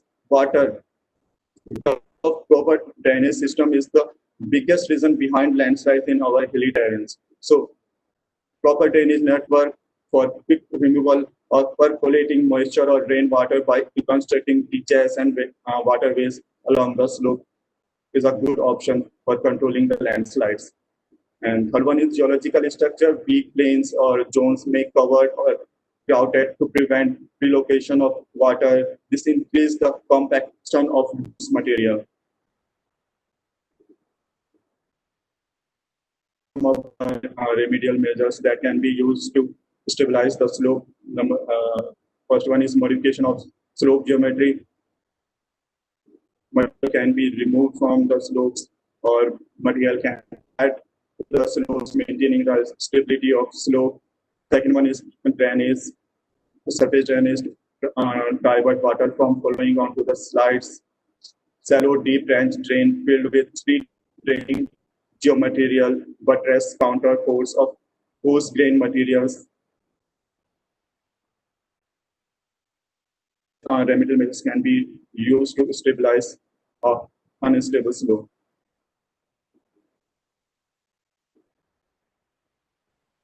Now I will be discussing some of the development of in landslide management in our country. A high power committee was constituted in year 1999, focusing on the pillars to learning of past disasters in India and outside the country. The high power committees in 1999 endeavor to provide a new conceptual framework to diminish the impact of disasters. The community exhorted focusing on the preparedness to the prevention, reduction in addition of disaster. The natural as well as man-made hazards were classified under 5 categories by the committee, by the high power committee, and landslides were placed under the geological related disaster group. The committee highlighted that landslides are predictable and adverse impact caused by them can be minimized or even avoided with proper systematic studies. In high power committee report that was formulated in India 2001, priorities were given to landslide hazard identification, improved mapping, assessment to identify the existing and potential slope failure, land use patterns, methods, and development of reliable risk assessment, besides sensitizing the community about the threats of landslides. As well as the community also emphasized to increase the R&D on prediction and forecasting of the landslides, especially for old landslides that have potential for reactivation, recurring landslides, and those occurring in the areas known to be hazardous. The second intervention was made by National Disaster Management Authority. They devised guidelines on management of landslide and snow avalanche in year 2009, apprehending the enormous destructive potential of landslides and the need to reduce the resultant loss of and economy. NDMA in the year 2009 materialized the National Disaster Management Guidelines on Landslide and Snow Avalanche. The guidelines incorporated regulatory and non-regulatory framework to institutionalize the landslide hazard mitigation efforts, apart from enhancing the capacity of society to take appropriate measures to avoid, to reduce the risk and costs that are associated with landslide hazard, to address the challenges against the landslide risk reduction and resilience. 9 major areas were acknowledged for systematic, synchronized, and effective management of landslides. These are the 9 areas that were acknowledged in the management guidelines on landslide and snow avalanche. Number 1 was landslide ability and risk assessment, and emphasis was given on identify the hazard, its vulnerability, risk assessment. The guidelines also highlighted the need of creating landslide inventory database, assessing the vulnerability of different areas in the country for landslides, and resources that are at the risk for appropriate planning and decision making. Second one is multi-hazard conceptualization. Landslide can occur as a secondary product of other disasters like I was mentioning earlier, from earthquakes, flash flood, cloud bursts, glacial lake outburst floods. Other hazards like floods, flash floods can also be initiated as a consequences of landslide. Therefore, there is a need for a holistic multi-hazard approach for landslide risk reduction and resilience. Third point was landslide remediation practice. The emphasis was given for fostering efficacious remediation and mitigation techniques. In addition to landslide monitoring and developing early warning systems, aiming for pace-setter example to build the confidence for landslide risk reduction and resilience among the affected communities. The next one was research and development, monitoring and early warning. Landslide are among hazards that are predictable, as was declared by High Power Committee in 2001, and controllable provided active scientific research is carried out, understanding the mechanism, triggering factor of landslides, investigation, instrumentation, real-time monitoring, early warning system, and multi-hazard approach for assessing the potential of other hazards in activating and generating landslides. The next point that was highlighted in the National Disaster Management in the guidelines was knowledge network and management.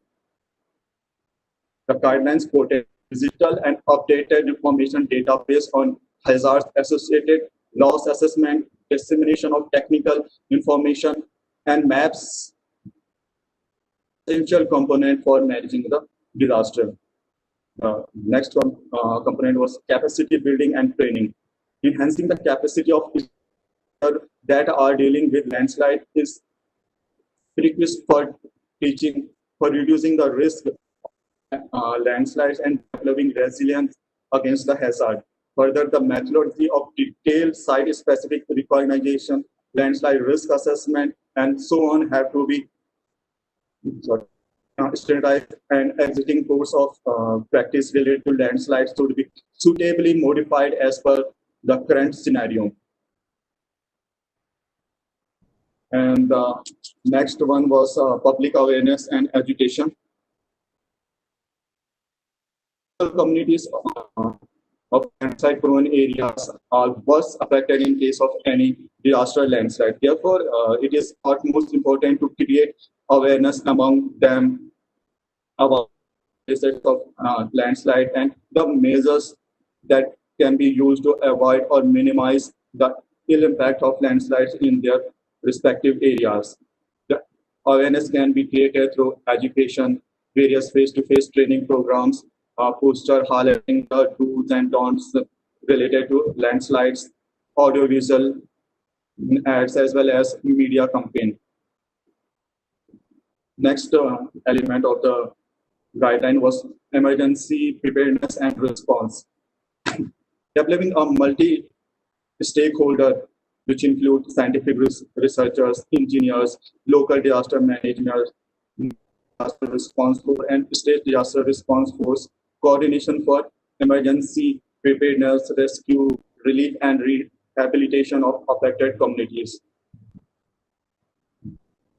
And next one was regulation and enforcement. The guidelines also exhorted on setting up a techno-legal mechanism for assessing the landslide hazard and reducing its impact on the vulnerable area and communities, with provision for enforcing that are needed to be implemented. So these components were given in the guidelines that was produced by National Disaster Management Authority on landslide and snow avalanche. In year 2019, National Disaster Management Authority come up with national landslide risk management strategies. And the aim of the strategy was to address all the odds challenges of landslide at national level as well as at local level. This document was in accordance with the fifth target of the SETI framework for disaster risk reduction, and the fifth target of SETI framework was to substantially increase the number of countries with national and local disaster risk reduction strategies by 2020. This recommendation on all the major components of landslides, disaster risk reduction, and management. And the components which were focused are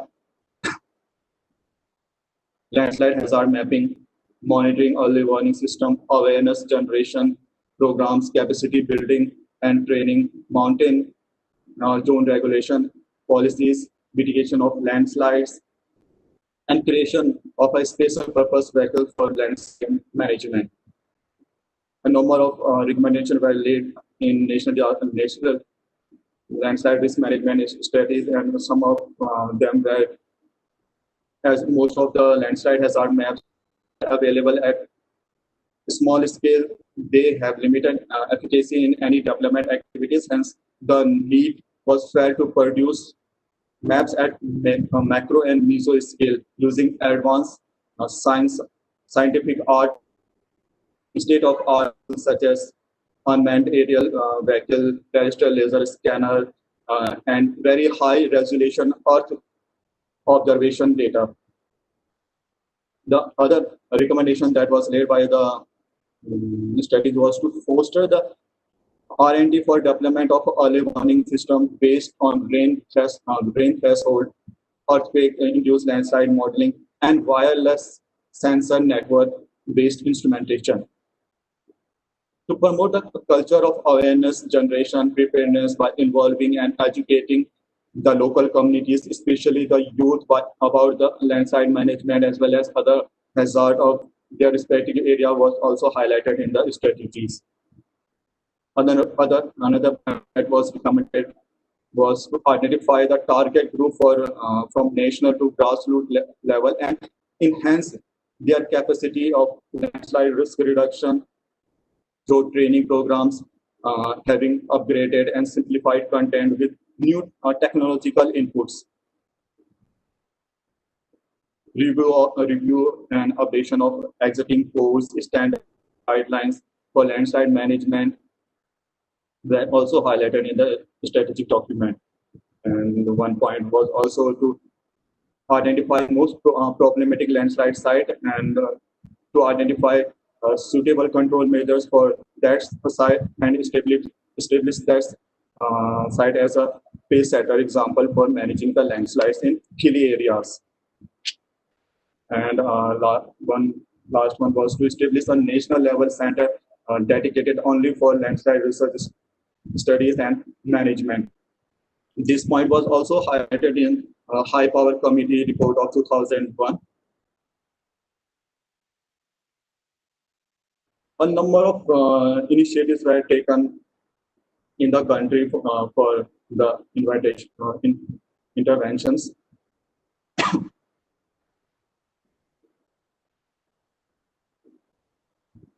Some of the initiatives that were taken in the country, like geological, I mentioned that Geological Survey of India that was under the Ministry of Mines, associated with landslide studies in the country since 1880s. So GSI was declared nodal agency for undertaking research and development in the field of landslide management in the year 2004.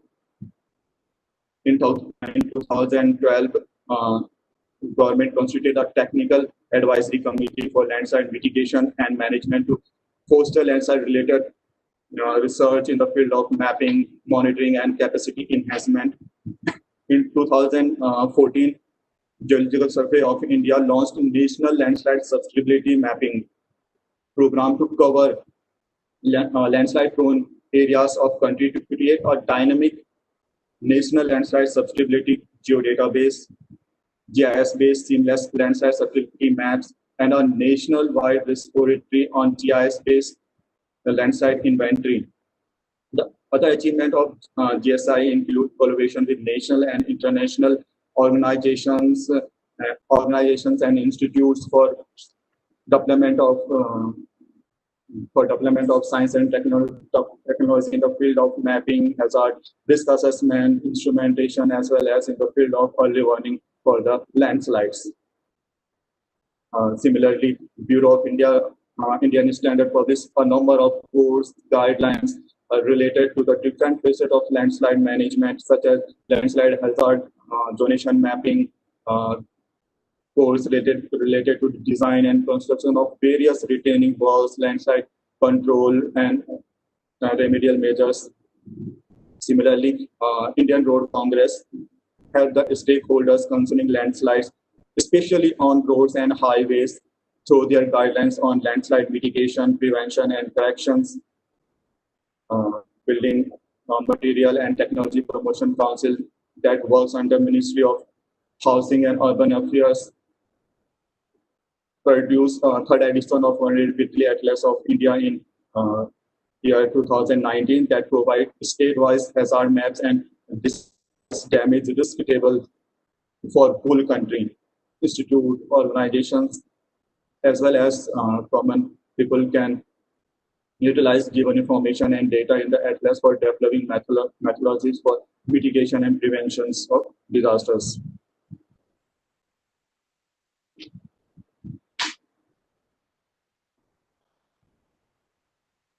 The Institute of Disaster Management has also taken a number of initiatives in the field of landslide management in pursuance of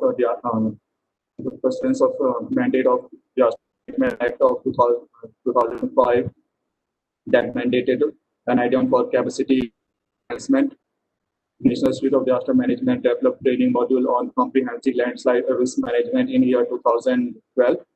Besides face-to-face online training program on landslide risk reduction and resilience, NIDM was also part of Indo-Japanese cooperation on landslides. Also, Center for Excellence on Landslide Disaster Reduction 2011-14 was conferred to an NIDM by International Consortium on Landslides. In November 2019, NIDM organized first of its kind international conference on landslide risk reduction and resilience in the country. Also, NIDM published various documents on landslides, like landslide preparedness guidelines for safety of buildings on slopes that has been developed to provide a basic idea about what is landslide, what factors trigger landslide, and what mitigation measures can be used to decrease the landslide hazard and risk. This consists of various avoidance, prevention, mitigation practice that can be followed easily and focus on generalized idea of planning and site selection to construct house in landslide-prone areas to minimize the vulnerability towards landslide hazard. Also, NIDM published a directory of institution and resource person for landslide management in India. Apart from this, selected annotated bibliography and bibliography was also bibliography on landslide was also published by NIDM, and the aim was that he was systematically organize a source of previous literature and research work on landslide for the interested researchers for their future research. It can also be helpful to those who have knowing about the landslide publication of any particular area in the country.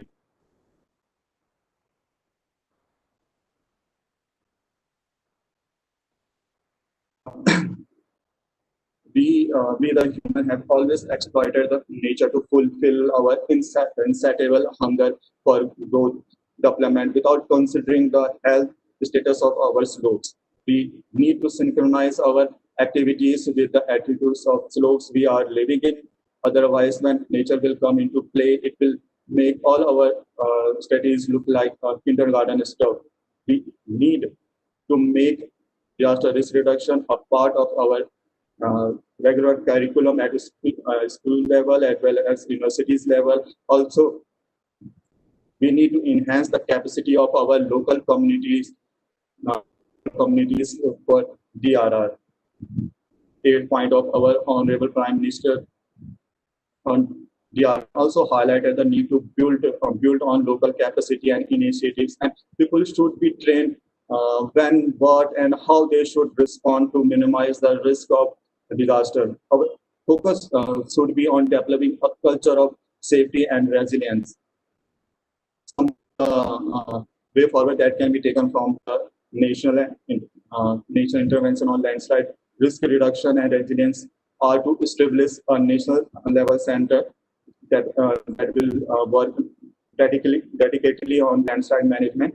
And this point was highlighted in various times in High Power Committee Report 2001, in the guidelines that was produced by NDMA in 2009, National Landslide Risk Management Strategy in 2019, also highlighted the need to establish a specialized center on that will work dedicatedly for landslide research and risk management.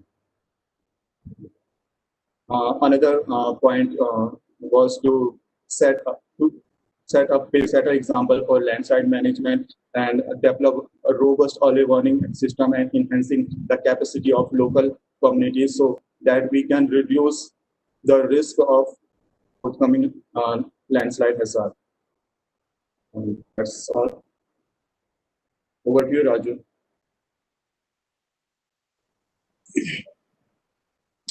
Thank you, sir, for your detailed presentation.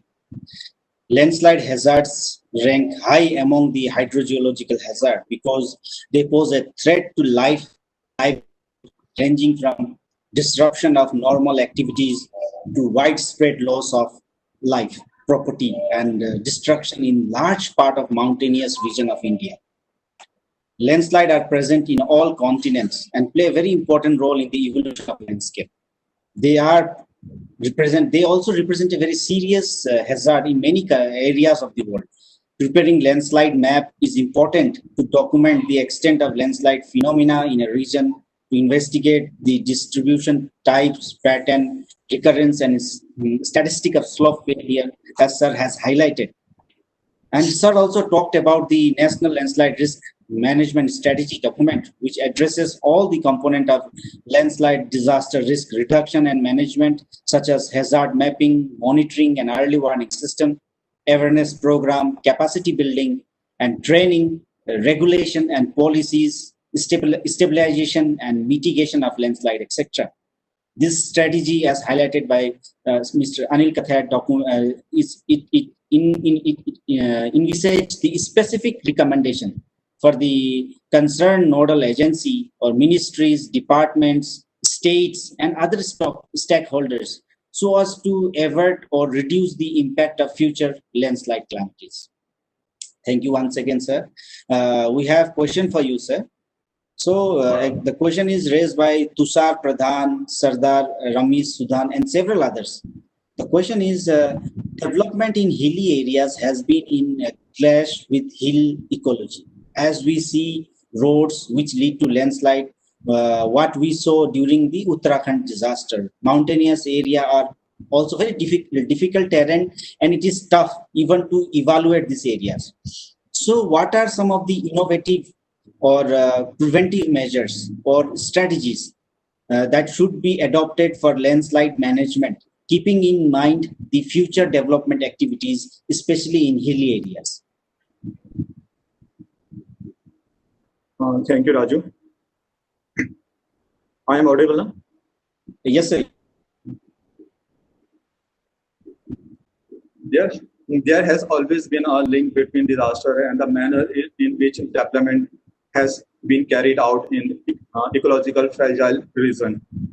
We need to ponder over each factor and think where we are lacking, what option we have to construct a disaster resilient infrastructure. Before any kind of development activities, it is very important to consider the probability of landslides and like process and consideration for environmental as well as ecological consequences we can have by our development activities. We have to synchronize our development activities with the attributes of our slopes. And a holistic multi-hazard slope maintenance practice should be followed to enhance the resilience of our built environment. Honorable PM also emphasized in his 10-point agenda on DRR to the need to mainstream disaster risk reduction strategies in each and every development activities to ensure that our infrastructure are resilient for forthcoming disaster. Thank you, Raju. Thank you, sir, for your response. Now, moving ahead with our last presentation, we have with us Shri Sarat Chandra, Director, Flood Forecasting and Monitoring, Central Water Commission. Shri Sarat Chandra ji has more than 25 years of experience working in water resource sector, such as national water planning, irrigation planning, survey, and investigation of hydroelectric project, flood management scheme. Shri Sarat Chandra is presently looking after flood forecasting activities of the India. We are fortunate to have you with us, sir, to share your experience and knowledge. Over to you, sir.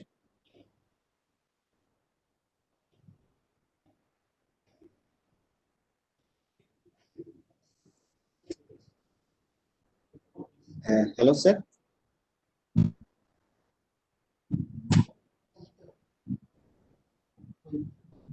Hello. Yes, sir. Over to you, sir. Good morning. Am I audible, clear? Yes, sir. You are audible and visible. Okay. So I am sharing my presentation. Presentation is clear? Yes, sir. Okay. So thank you. Thank you, Mr. Raju. See, of late, there has been great awareness about this disaster risk reduction. And so is the number of occurrences of disaster is also increasing. You can see in this graph that if we compare from 1980, number of disastrous events has almost doubled. And you can also see that among these all disasters, flood is one of the major prominent disaster all over the world.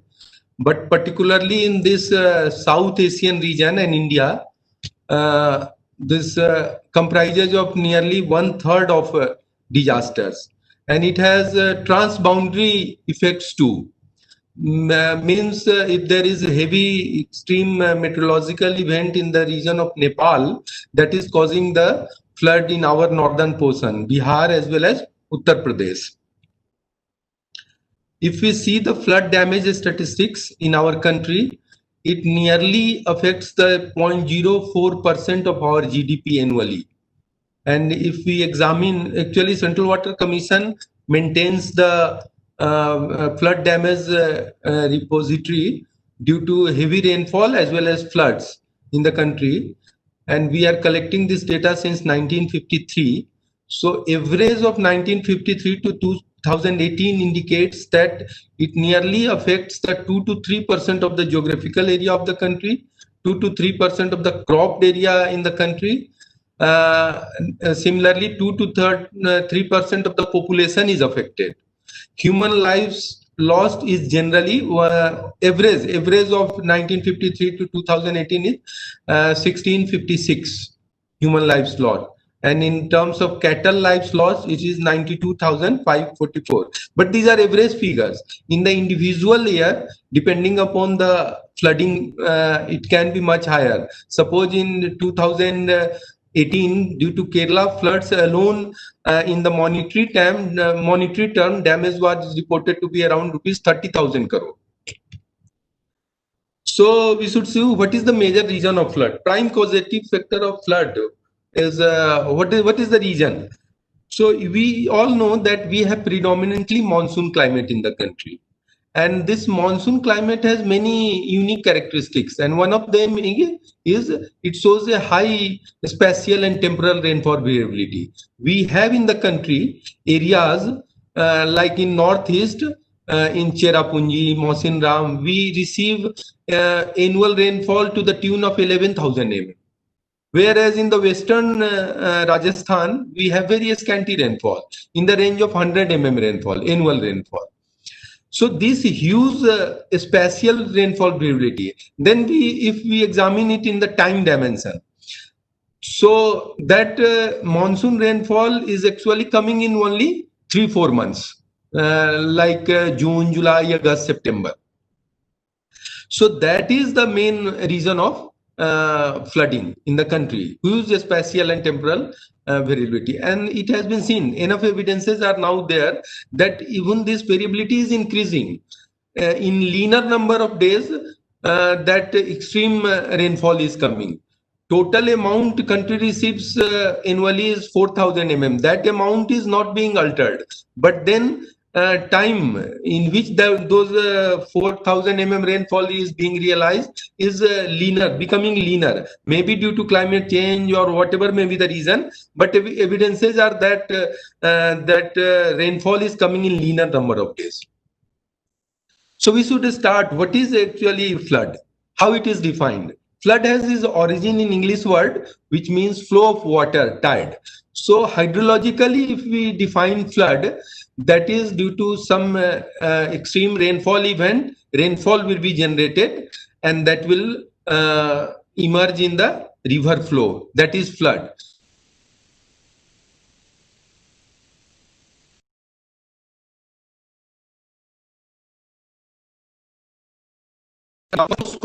When water comes in the river beyond its carrying capacity and it spills the bank, then it is called, then it causes flooding in the low-lying areas near the banks of the rivers. And this type of flood is known as riverine flooding. This is also termed as fluvial flooding. Then second is urban flooding, which is also termed as pluvial flooding.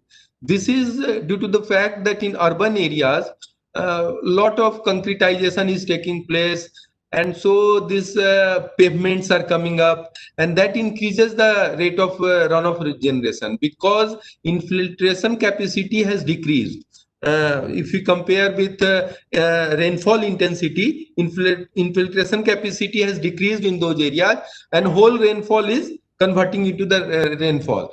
It is also due to the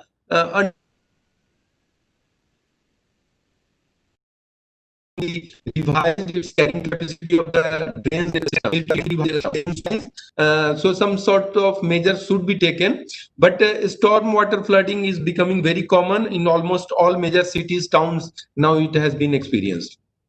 Similar high intensity rainfall, if it comes in the countryside areas, it is resulting into the flash flood, and this is not necessarily guided by the rivers. Even if on the steep slopes heavy rainfall is occurring, then it causes flash floods. 2013 Kedarnath flood is the one of the prominent example of flash flood, and now it is each year somewhere flash flood is coming. Then another type of flooding our country faces is coastal flooding, where in coastal areas this may be the rainfall in the upper catchment, as well as it may be combined with the tidal effect in the coastal areas. So these important coastal towns like Mumbai, Chennai are experiencing this coastal flooding. So I have already told that enough evidences now is there that extreme frequency as well as intensity of extreme weather events have increased, and that has resulted into the increase in number and intensity of the flooding event too. Some of the prominent examples are Sri Salem floods in 2009, Kedarnath floods in 2013, even in Srinagar floods, Jhelum river flowed in with extreme volume of water in 2014. That also caused flash floods in Srinagar. If we examine the flood prone area map of the country, we can see that some of the areas like Ganga and Brahmaputra basin, and if we consider states, it is Assam, Bihar, Uttar Pradesh, West Bengal, they are receiving the flood each year. Maybe degree may vary, but they are receiving annual flooding. But some of the area are receiving after the gap of 5 years. Those areas may experience the flood in 1 in 25 years. But these areas, Uttar Pradesh, Uttar Pradesh, Ganga catchment, these all are receiving annual flooding almost. One of the, now coming to the flood risk, see, it has been realized that complete protection from flood is not possible. So we generally aim to minimize its impact, minimize the losses. So globally in recent times, there has been a paradigm shift from flood control and management to flood risk control and management. So we need to understand what is flood risk. So flood risk in our Indian context depends on the three prime factors: hazard, exposure, and vulnerability. So what is hazard? As I have already told, there is huge spatial and temporal rainfall variability that leads to the natural flooding event in the country. And that is known as hazard. That is a hazard for us. There is no much control over these hazard events from our side. Only we can employ some structural measures and we can protect those areas for certain level of floods. Like generally, as per practice in our country, we protect the agricultural areas from 1 in 25-year flood and urban or industrial areas with 1 in 100-year floods through constructing embankments or some other structural measures. Then second component is exposure. This is the administrative and governance issues in which we need to employ floodplain zoning regulations, flood proofing regulations. We will explain in detail. I will explain in detail the flood zoning.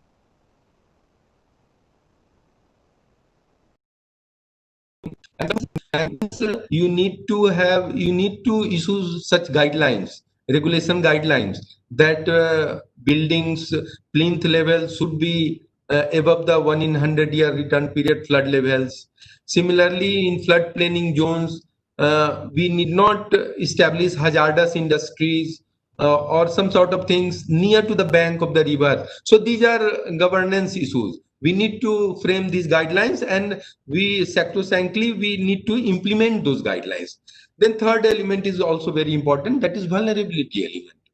See, one of the vulnerability element is channel encroachment. See, vulnerability, if from disaster management angle, we examine that socio-economic conditions of the people in those areas, economic upliftment of people in those areas, these are the vulnerability elements. From water resources engineering point of view, I have listed down some vulnerability elements like channel encroachment, faulty reservoir operation. This has been now a frequent news. Each year, some dam is being blamed that dam operation has not been done properly, and that is leading to the flood in downstream area. So that is also one of the vulnerability elements. We will see how dam can be properly operated. Dams by design are for flood moderation, but then if you are not operating it properly, particularly in the Indian context where dams are not made dedicated for flood moderation, you are inviting trouble.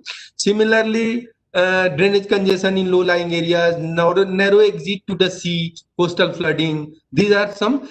Embankment is the most effective measure for flood protection. But then if it has not been designed properly and maintained not properly, breaches are frequently occurring, then it is leading to a lot of damages. See, in Brahmaputra as well as Ganga in Bihar, lot of damages are being caused due to the embankment breaches. lot of damages have been, the reason for damages have been the embankment breaches. Embankment have been made to protect those areas, but since they have not been maintained properly, they have not been designed properly, they are causing breaches, and this is leading to the further damage in those areas. So this is also one vulnerability element. So we need to manage all these three elements, and particularly vulnerable element, to minimize the loss. Then globally, following risk management strategy are being followed. First is risk avoidance. This is that you completely avoid the risk, means any developmental work should be in non-flood prone area only. But this is a very expensive proposition for a country like ours. We have own challenges. We cannot make all flood prone area where none of the development works can take place. This is possible where there is no population pressure. There you can follow. Also, our economic development is of such status that we cannot protect all areas with 1 in 15,000 year flood. See, Netherlands has protected its whole country where the country is below MSL, but they have protected that country with 1 in 15,000 years flood. That is also not possible in our country. We have our own challenges. So we need to adopt risk acceptance. Certain level of risk we have to accept. And also there are two subcomponents of that strategy.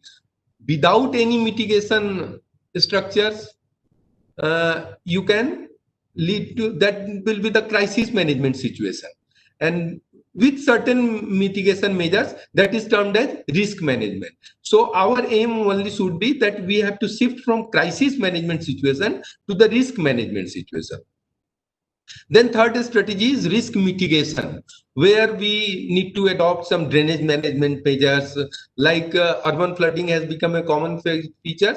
We need to upgrade our storm drainage network in the urban areas. Then water trading, which is considered as one of the unconventional measures. Like we need to adopt that interbasin water transfer, interlinking of rivers. So these are the known as risk mitigation strategies.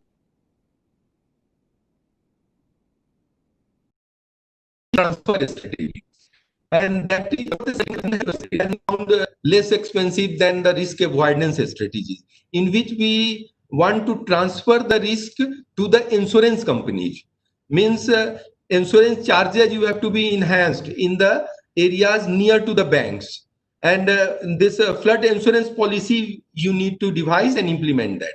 Then last is the risk monitoring. Dynamic updating to cater the rapidly changing scenario is must. So these are the main 5 risk management strategies in the country. But for Indian context, most important is that we have to move from crisis management to risk management. See, among the various flood risk mitigation strategies, we have seen that the first we need to implement floodplain zoning. If we are implementing floodplain zoning properly, then you are reducing the initial risk to at least 20-30%. So that measure needs to be taken first.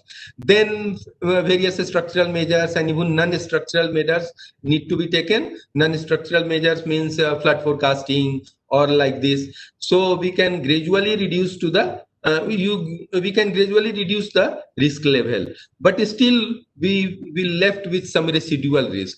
Last 2 measures like flood proofing and insurance, in which also need to be taken at community level, personal level, like insurance in which community needs to be involved. So these are the some reducing flood risk strategy, and among that, first priority should be given to floodplain zoning. And floodplain zoning, for floodplain zoning, it starts with first, what is the flood risk assessment?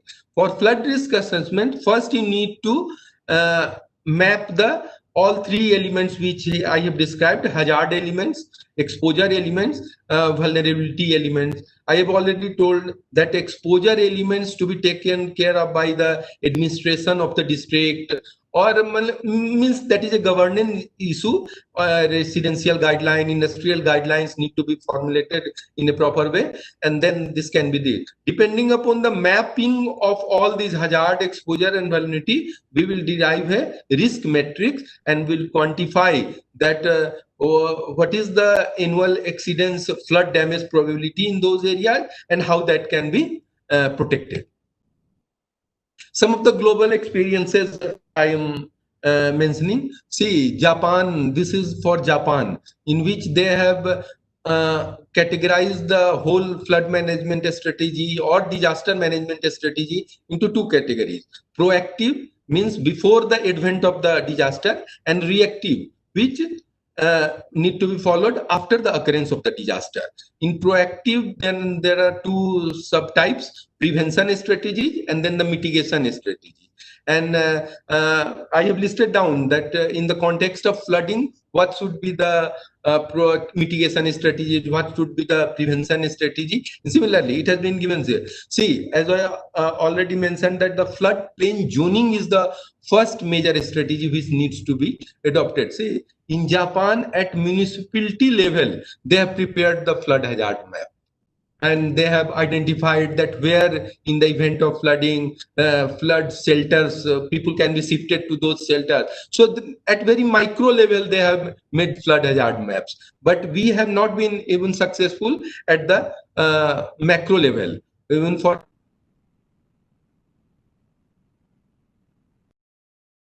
flood hazard map. So that should be the first strategy.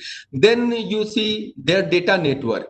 Whole Japan country, which has geographical area almost 1/10 of our India, but they have installed 26 radars, and they are capturing almost each nook and corner of their country, and meteorological data is very important, and that being captured. They have also 26,000 telemetry stations where automatic data is coming in the modeling centers. When I am talking this data, this is mainly primarily weather data, rainfall, hourly updates are coming, that what is the rainfall, what is it is going to be there. So these are the major strategies which being adopted in Japan. If we see the United States, their FEMA, Federal Emergency Management Strategy, has similarly made the hazard map for the whole USA, and that hazard map is depending upon the return period of the flooding, that which return period of the flooding is affected in which area, and accordingly different measures have been employed in this area. If we see European countries, there are 5 major type of strategies: flood recovery, flood preparation, flood risk prevention, flood defense, flood risk mitigation. So priority differs. And it has been generally seen that previously main strategies were flood defense, flood prevention, and flood recovery. But gradually they are also shifting towards the flood mitigation and flood preparation. Now I will explain the integrated flood management approach. And mainly there are 3 dimensions to this integrated flood management approach. See, first dimension is that we need to adopt a very well judicious mix of structural measures as well as non-structural measures. When we are talking of structural measures, through which we aim that we prevent the flood coming to the population, means in the inhabited locality, we want to prevent the flood water coming there. A structural measure has some advantages, but it has some disadvantages too. If you are making a embankment in a certain street, it will certainly lead to the flooding in some other areas, particularly in the downstream due to some efflux. So we also need to adopt non-structural measures.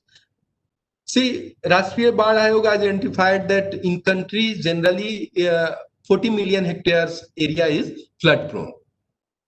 And at that similar time, it was assessed that we can protect to certain degree of flood in 80% of the areas, means 32 million hectare areas can be provided some protection through structural measures.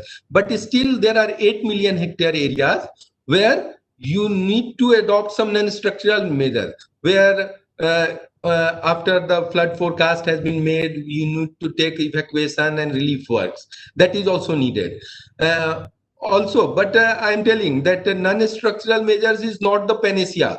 That only cannot flood-proof the whole area, because if you know the Bihar, where people want to prefer to live with knee-deep water, but people generally don't want to evacuate from their house. So you cannot adopt only non-structural measures to protect the flooding. So both judicious mix of both measures is very much essential.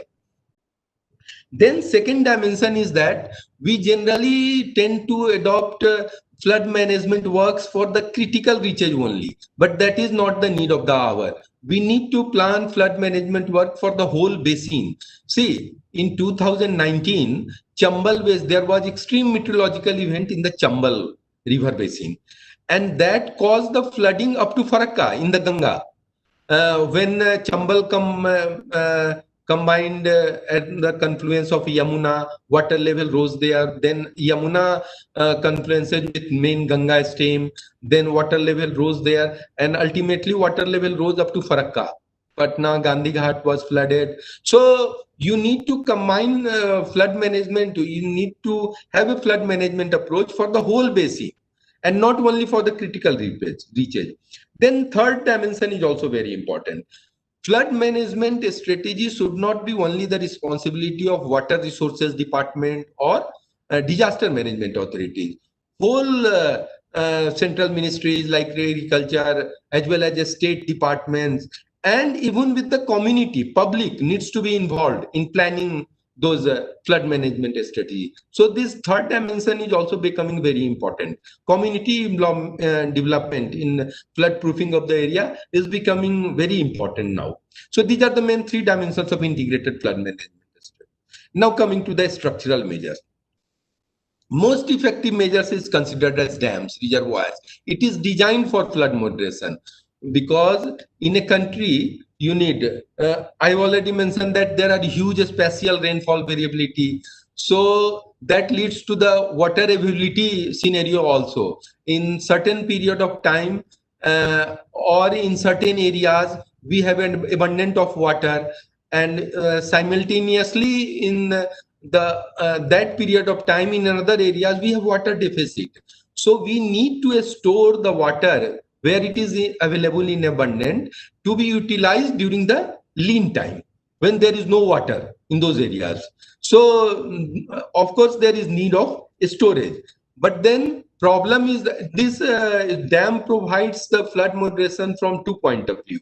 It's prevent the peak in reaching with providing a time lag, as well as it reduces the peak through attenuation. So these two measures are employed through the dams, storages, to prevent the flood in those areas. But see, challenge with us is that none of the dam in our country has been designed for flood moderation. We have to utilize flood moderation as incidental benefits from the dam. Generally, those are designed for irrigation, power, and for that we need to fill the dam as soon as possible.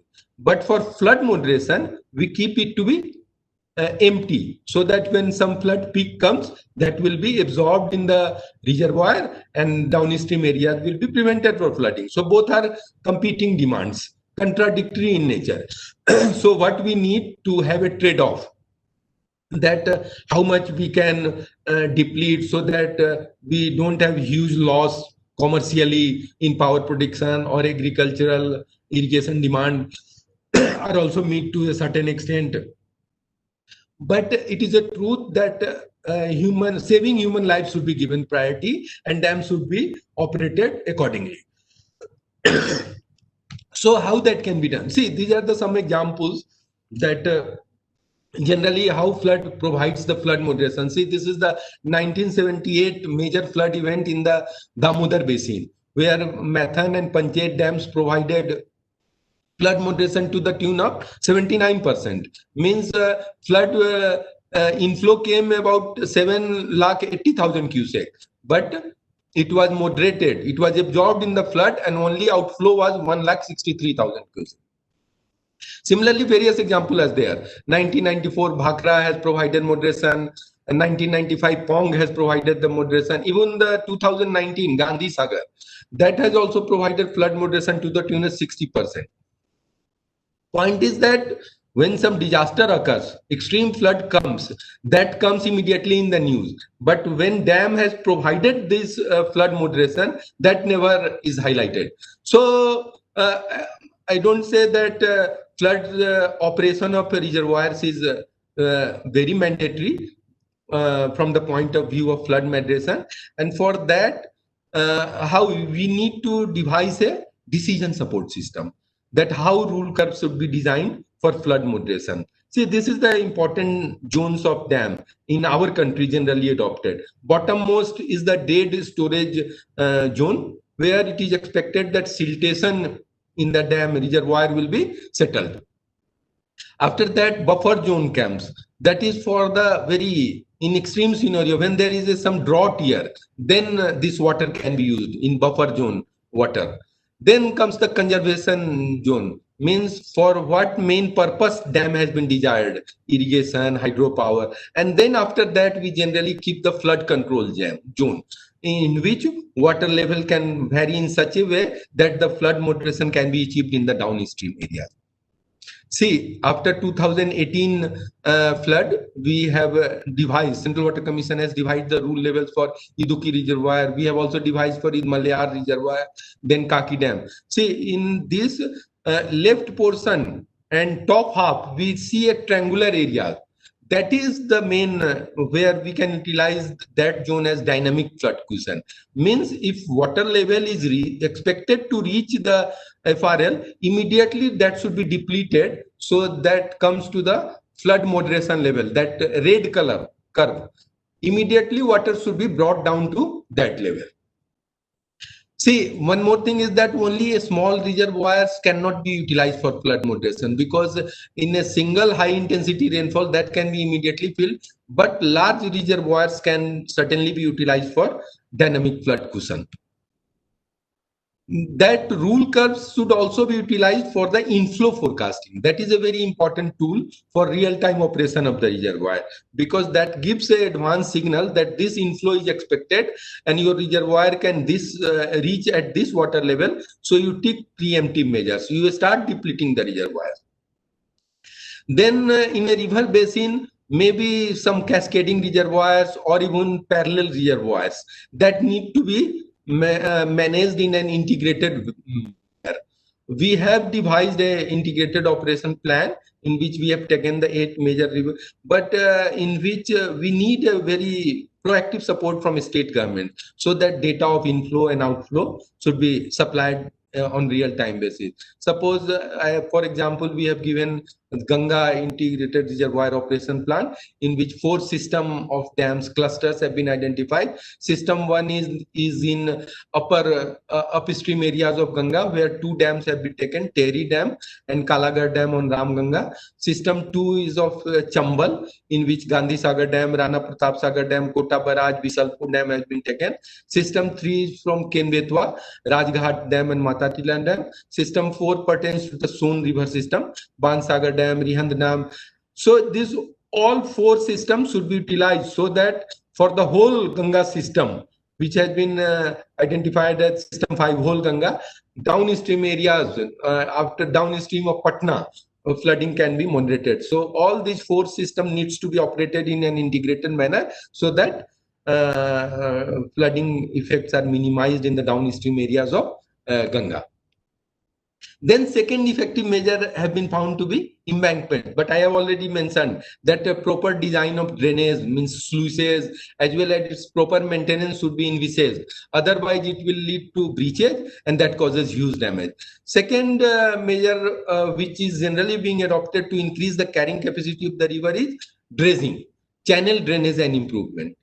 It has not been found a very techno-economically sustainable solution, but still some critical reaches, like when one tributary is confluencing with the main river, so on that mouth you can adopt some dredging operation.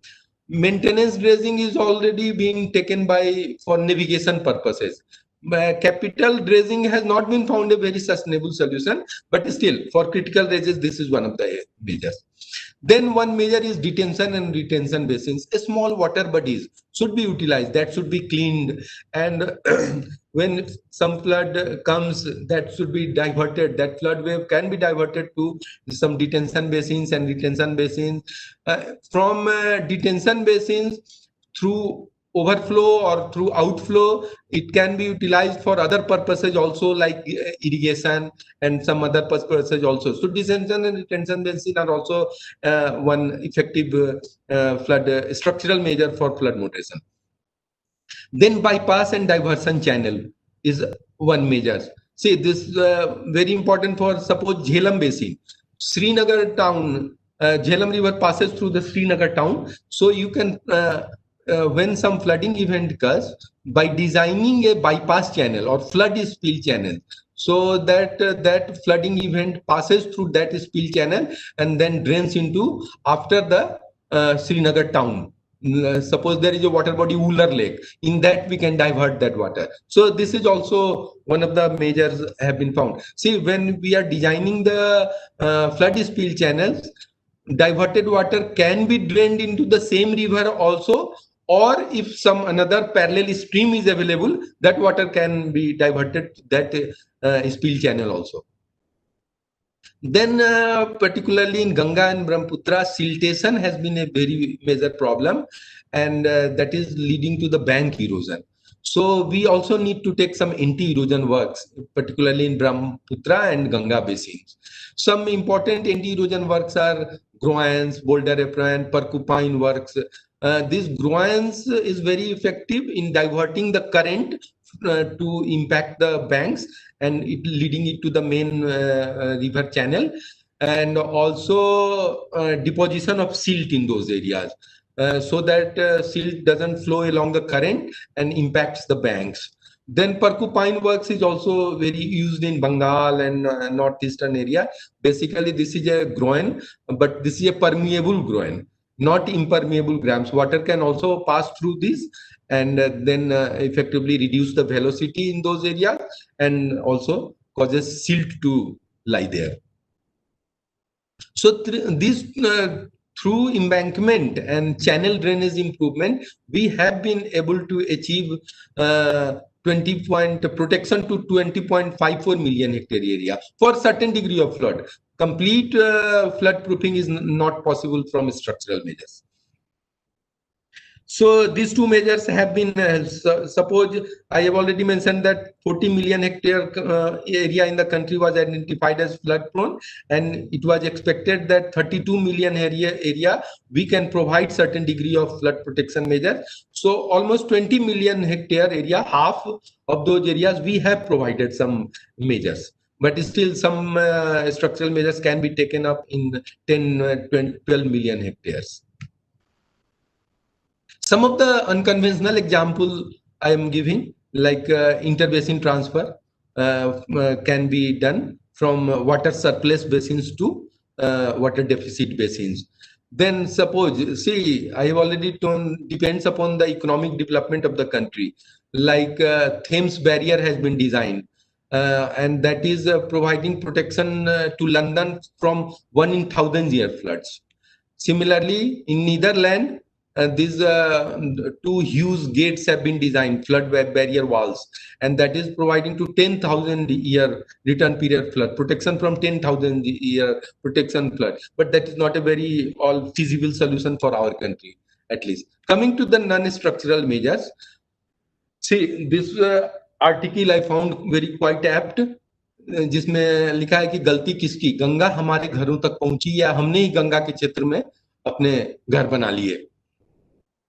Say in last year, Patna receives flooding in two spells. One was around 20th September when that Chambal Basin event occurred and water level rise in the river. And that caused in the immediate floodplain zone flooding. But see, these housing societies have come in those floodplain. Patna generally don't expect it because flood wall is made in the town. So it is not generally expected that river water will spill and cause flooding in the Patna town. But then if you have made the apartments in the floodplain area, you have invited trouble yourself.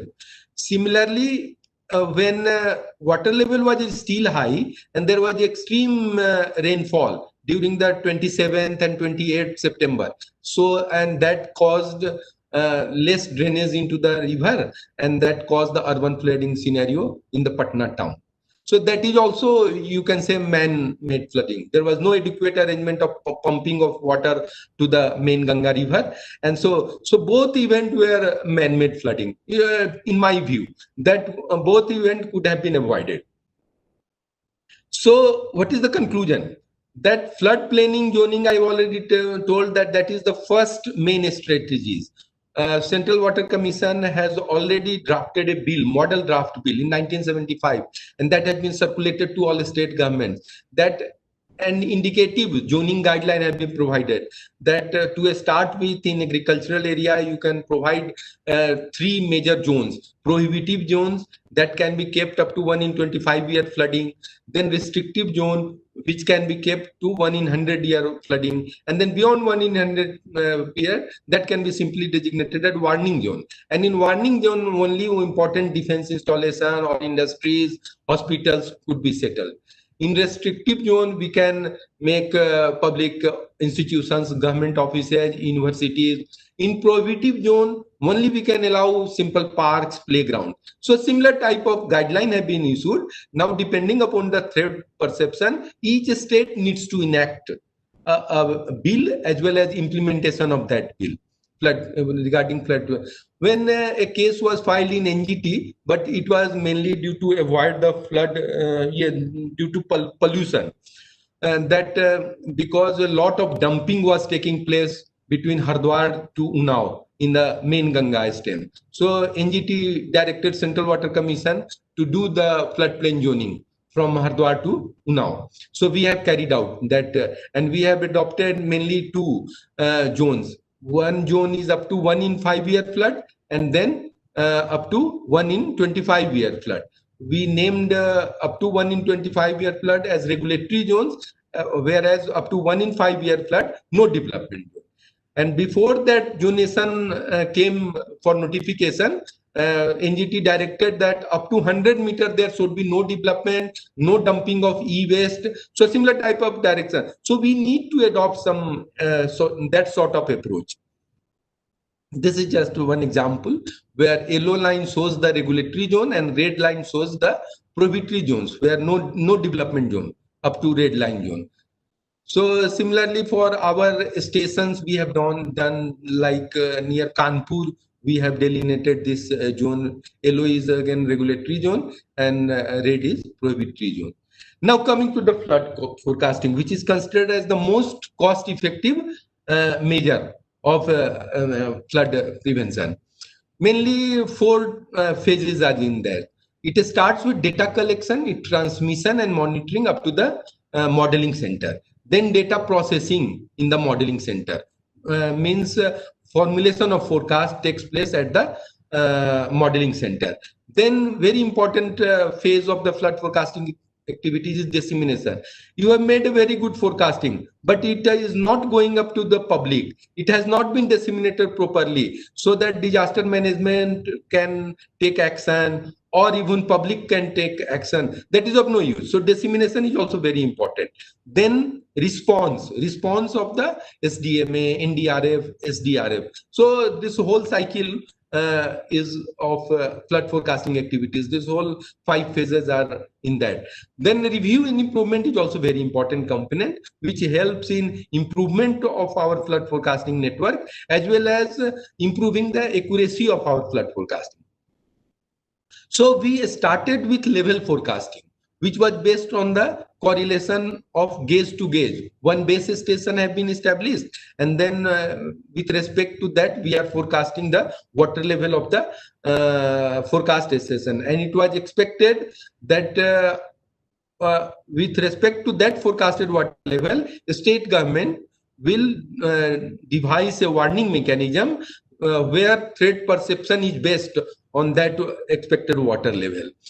So this was a very robust mechanism, because if we have devised these correlograms based on the long-term data of water level of both base station and forecasting station, that even takes account of the any rainfall event which have taken event between the base station and forecasting station. So these are the some correlograms, for example, in which we are predicting that if at nth hour gauge at the base station is this much, what is expected at the n plus tth hour gauge at the forecast station. See, warning time in this mechanism depends upon the travel time between the base station and forecasting station. This travel time vary between 6 to 30 hours. 6 hours, suppose we are doing forecasting for Hardwar with respect to the base station Srinagar, up station. So there only 6 hour response time is available. But suppose we are doing forecasting for Gandhighat, Patna with respect to the Allahabad base station, then it almost gives to 30-hour response time. As the distance between the base station and forecasting station increases, but then all other feasibilities also need to be examined.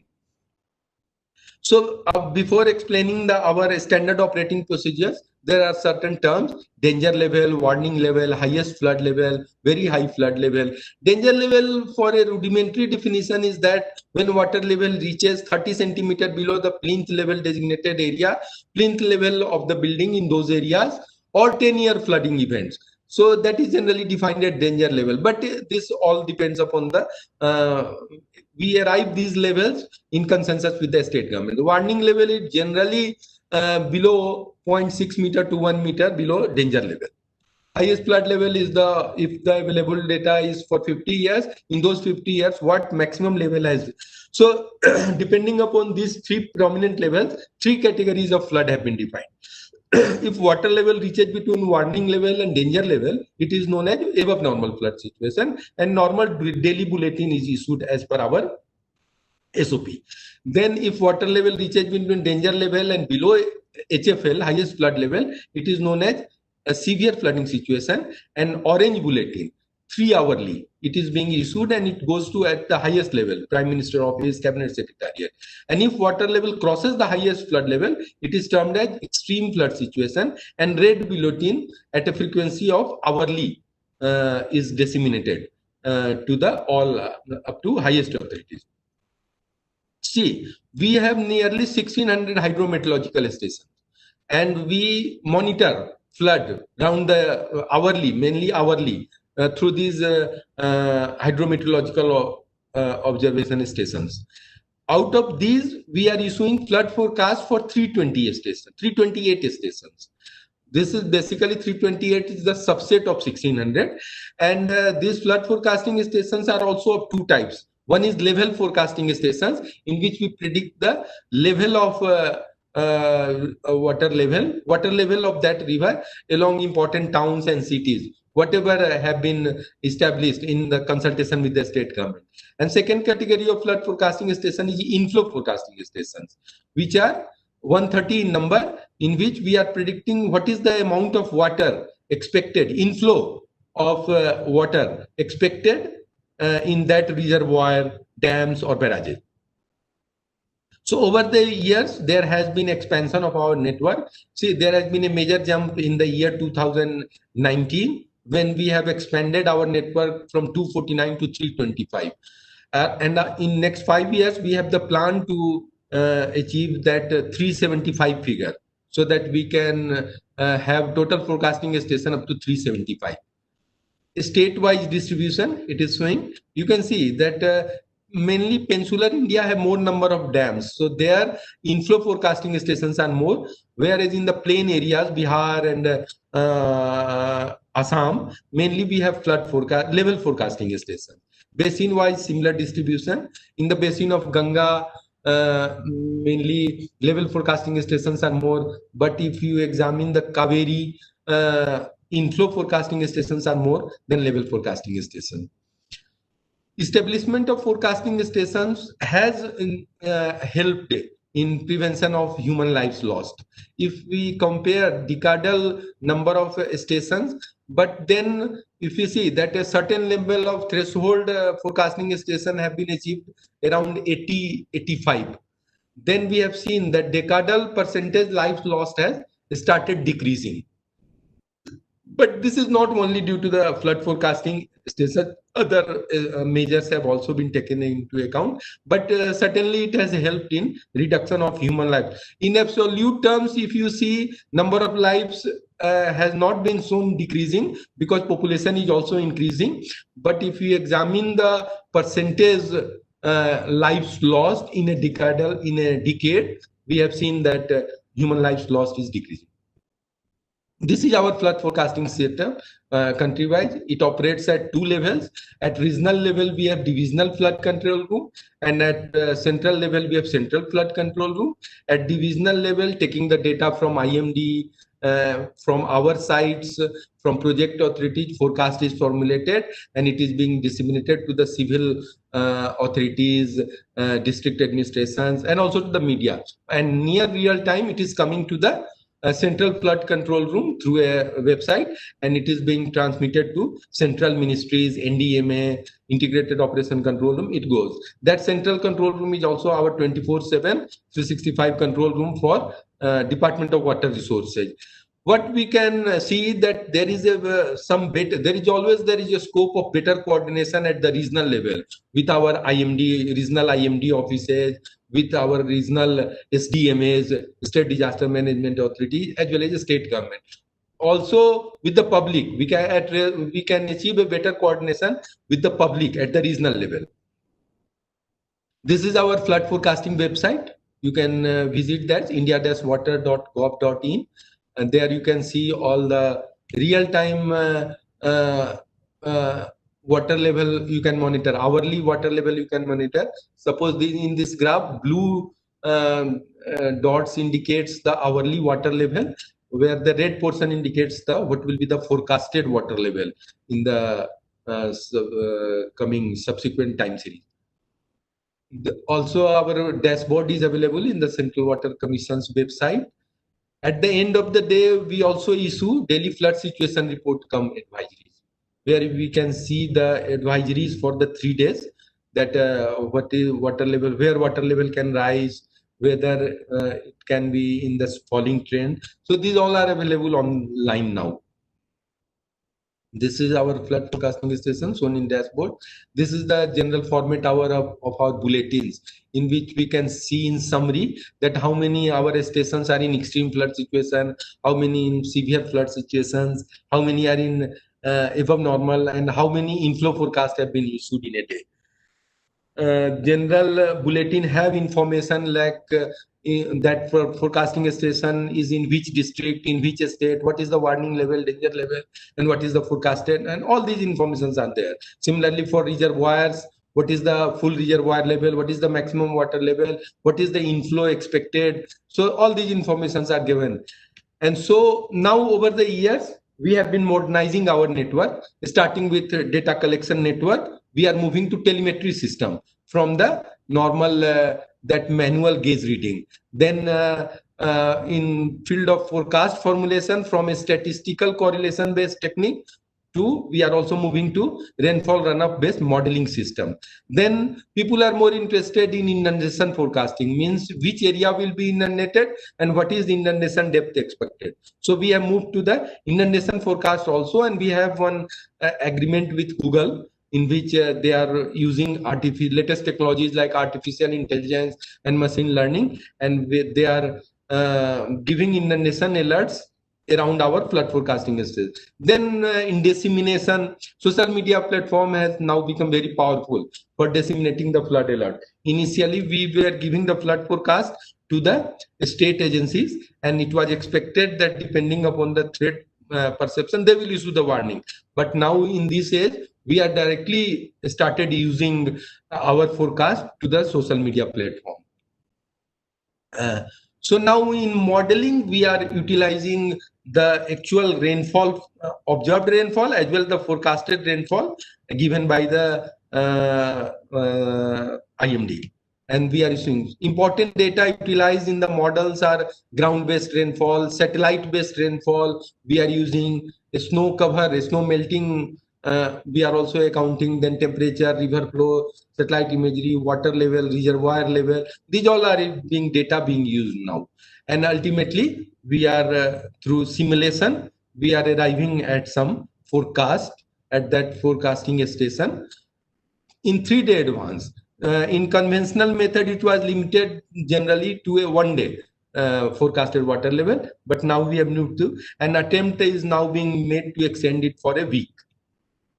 So this is two types of modeling are required. One is the hydrological modeling, in which rainfall runoff equation is solved, and other is hydraulic modeling, in which Saint-Venant equation is solved, so that in the river how water will flow, that is being simulated. This is our dedicated website for the 3-day advisory, in which all stations are shown. 72-hour forecast is now available, and district block layer are provided in that, so you can see that which block can be affected in those areas. Totally in-house this has been developed, and 3-hour GIS based. Total website is GIS based, and you can easily navigate through this website. Clicking on any forecasting station, real-time hydrograph, you can see tabular form also information is there, that in which day what is the expected water level in those areas. See, this is the hydrograph. In top portion, left portion shows the observed rainfall, and right portion shows the forecasted rainfall. Similarly, in bottom portion, left portion indicates the observed water level at that forecasting station, and right portion indicates the forecasted water level in those areas. So now coming to the inundation modeling. See, inundation modeling gives a better rich visual output, showing moving water spread that is easy to interpret even by the non-technical person. So this is one example. In different color, we can show that what is the inundation depth expected in that area. So we have done some work in inundation modeling also. One I have already mentioned, that Hardwar 2 now we have done floodplain demarcation. That has been through the 2-dimensional 2D modeling. Now there are two possibilities.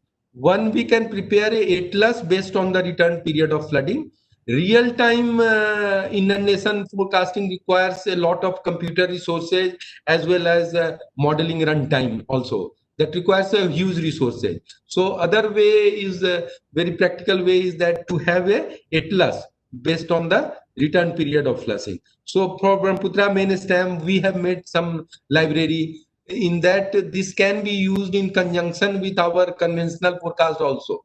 So suppose Guwahati reaches danger level, which is corroborate to the 10-year flood frequency. So we can see that these 5 districts can be affected. After 2018, we have done the flood simulation study for the Kerala flood. And at the block level, we have made the atlas that which return period of flood can affect which block in the Kerala. So this is the Kerala flooding. Then also we have done for Mahanadi, where the 2 factors takes into account rainfall as well as tidal effect from the coast. And then this gives the inundation in those coastal areas. Then this is about CWC Google collaboration, in which we are providing Google our hydrological data, and they are utilizing our artificial intelligence and machine learning concept to give inundation alert in this area. See, this is the inundation alert issued in September 2019 corresponding to the Patna flooding. A dedicated dashboard is also there, where you can see all the active flood alerts on that side.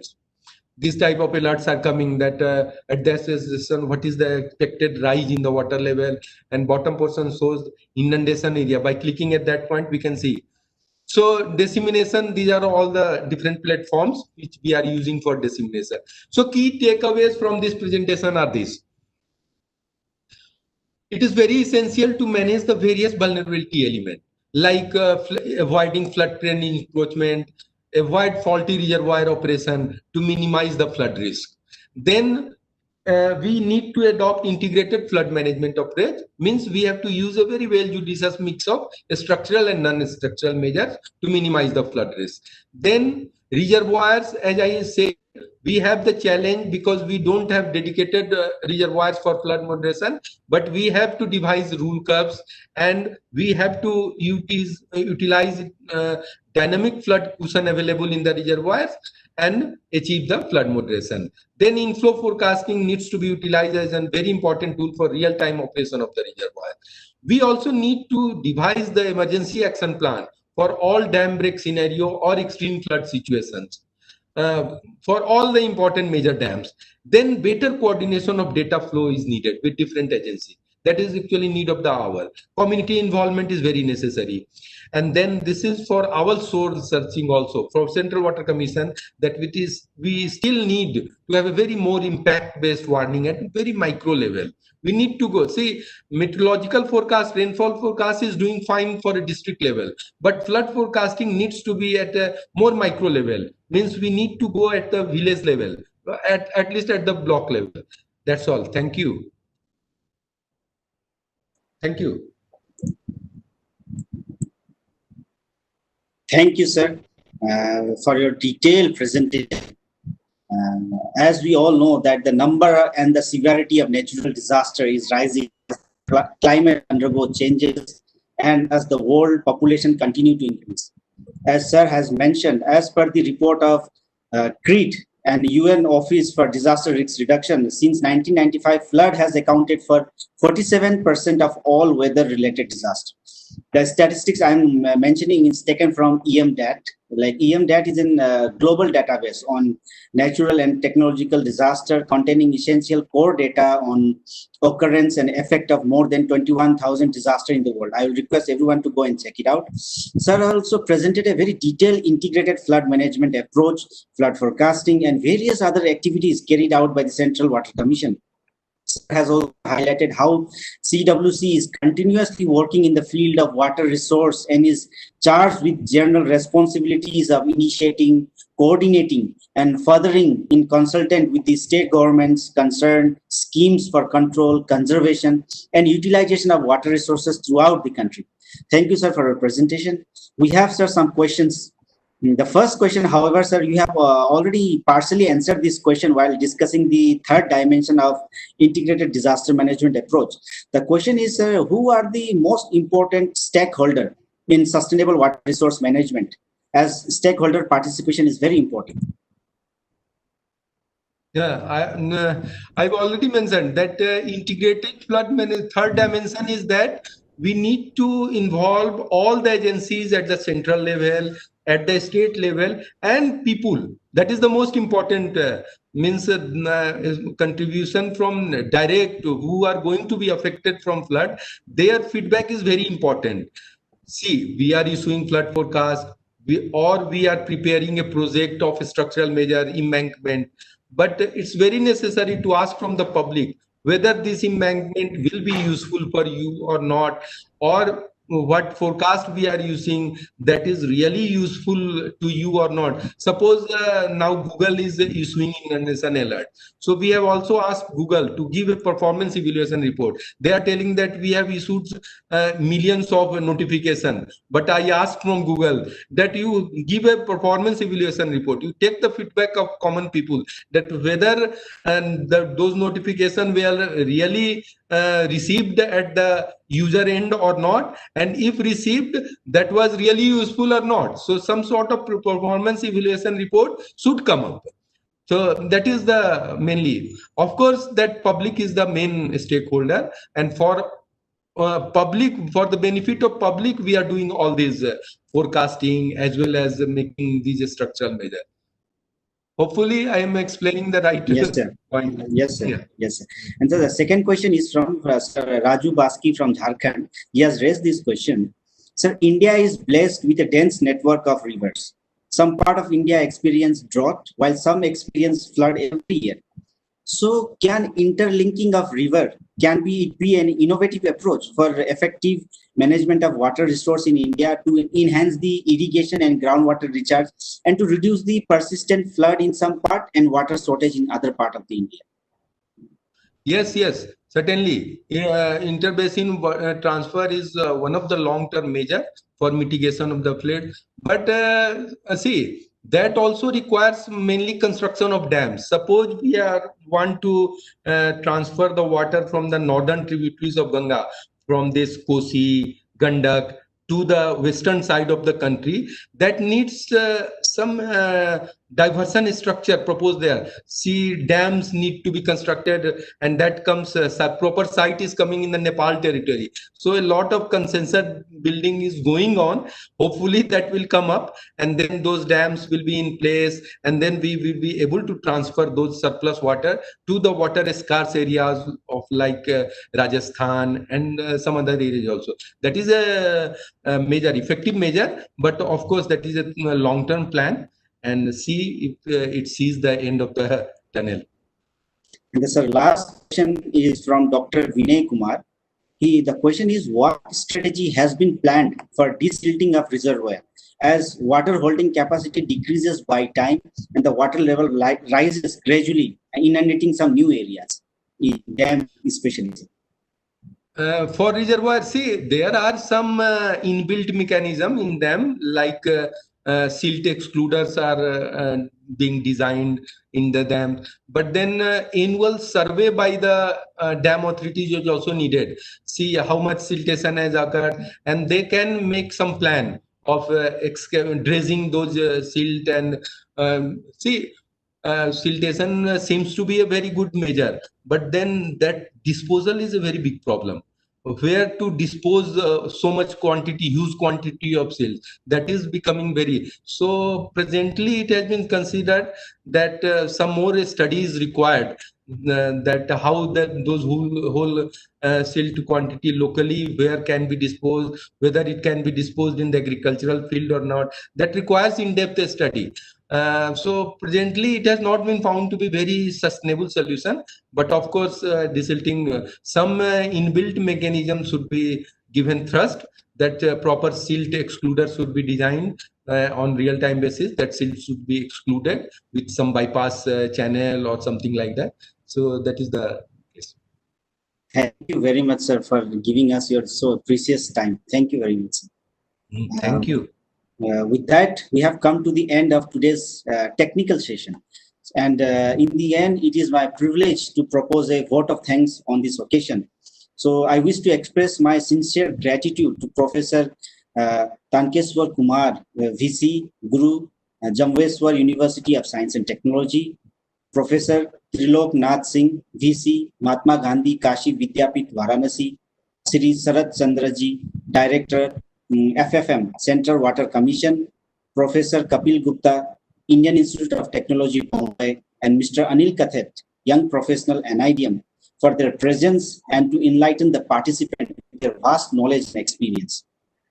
Also, I will wish to express my gratitude to Major General Manoj Kumar Bindal, Executive Director NIDM, for providing us the innovative and encouraging environment, and always providing us the continuous enthusiasm and valuable suggestion throughout our endeavors.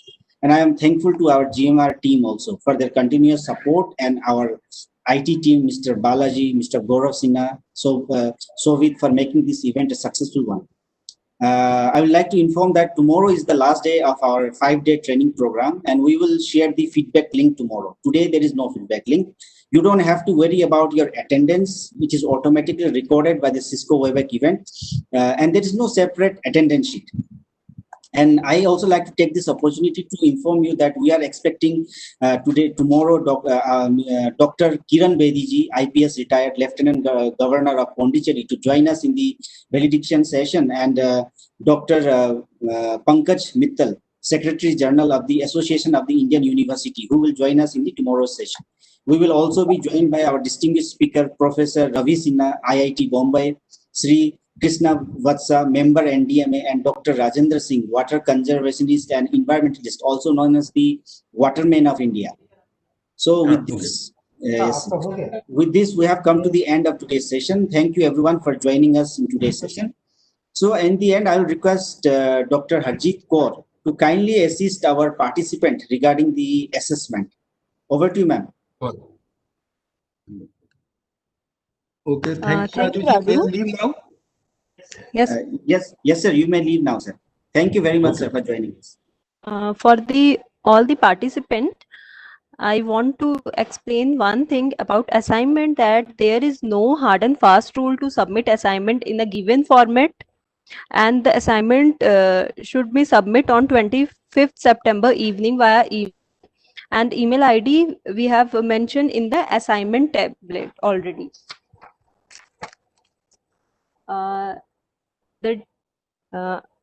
The day-wise exercise is sum of one project, that is HVCR, Hazard, Vulnerability, Capacity and Risk Assessment. Suppose like the day one exercise, we have given the identify the hazard in your given area.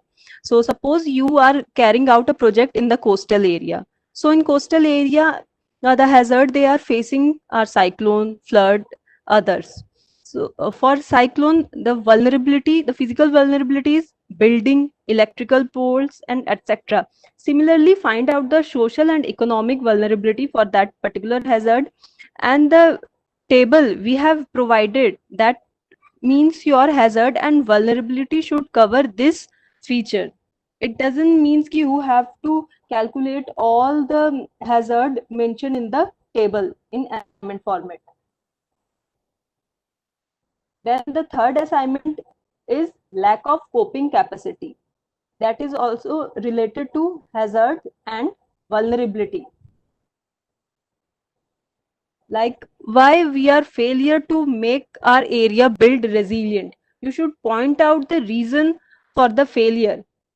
And the day 4 assignment means you should propose a management plan for area that you have chosen for day 1 exercise. That means for the hazard identification and vulnerability and so on. As day 3 and day 4 lectures are on management strategies, and so you should write in this direction that you have learned from the speakers or from the presentations. Like the today presentations, we have urban flood management, and landslide management. So you should focus like this way. और मैं ये भी कहना चाहूंगी, कुछ participant ने ये भी पूछा है कि हम अपना जो असाइनमेंट है हिंदी में सबमिट कर सकते हैं. तो हाँ, आप अपना असाइनमेंट हिंदी में सबमिट कर सकते हैं और इंग्लिश में भी कर सकते हैं. ये 2 लैंग्वेज फॉर्मेट आप कर सकते हो. और ऐसा नहीं है कि आपको बहुत बड़ा प्रोजेक्ट करना है 10-20 पेज का. नहीं, हमारा मेन मोटो है कि आपने इस डिजास्टर मैनेजमेंट के फैकल्टी डेवलपमेंट प्रोग्राम में क्या सीखा है. तो आप ये नहीं है कि आपको बहुत सारी बुक्स और ये सब पढ़ के आप एक पूरा HPCR के ऊपर एक्सरसाइज करेंगे. The main thing you can take, आप अपना घर का एग्जांपल ले सकते हो कि आप घर में क्या आपके हैजर्ड हो सकते हैं. फायर हो सकता है, इलेक्ट्रिकल प्रॉब्लम हो सकती है. आप घर के बाहर देखो तो आपके इलेक्ट्रिकल पोल कैसे है, जो वायरिंग है वो अंडरग्राउंड है कि ऊपर से है. तो ये सब चीजें भी है जो हैजर्ड को कंट्रीब्यूट करती हैं. तो आप इस एंगल से भी सोच सकते हो. और एक छोटी सी इफेक्टिव एक्सरसाइज, मतलब कि आपको अपने एरिया या जहां जो भी आप पर्टिकुलर एरिया ले रहे हो, आप उसके लिए हैजर्ड आइडेंटिफाई करो, वल्नरेबिलिटी लिखो, फिर आप उसके लिए रिस्क असेसमेंट, और जो आपने ये HPCR की एक्सरसाइज पूरी कंपाइल की है उसका एक मैनेजमेंट प्लान होना चाहिए. कुछ लोगों ने चैट बॉक्स पे ये भी कमेंट किया है कि मैम हम एक्सरसाइज अलग अलग सबमिट करेंगे क्या, ये कंपाइल करेंगे. तो ये हमारा जो डे वाइज एक्सरसाइज है, ये हमने पूरा लेक्चर वाइज ही दिया है कि आपको ये पूरा एक असाइनमेंट है. ये नहीं कि ये अलग अलग असाइनमेंट है, आपको इसको पूरा कंपाइल करके हमें सबमिट करना है. जो आप अगर हैजर्ड एरिया आप कोस्टल के लिए कर रहे हो या हिल के लिए कर रहे हो, तो आप हिल के लिए ही मेंशन करो. आप कोस्टल के लिए कर रहे हो, कोस्टल के लिए करो. तो इस तरीके से आप अपनी एक्सरसाइज को बना सकते हैं. तो मुझे लगता है कि आप लोगों की जो भी क्वेरी है वो सॉल्व हो गई होगी. तो थैंक यू वेरी मच. और प्लीज मैं ये बार बार कहूंगी कि असाइनमेंट जो गिवन ईमेल आईडी है उसी में सबमिट किया जाए. Thank you very much.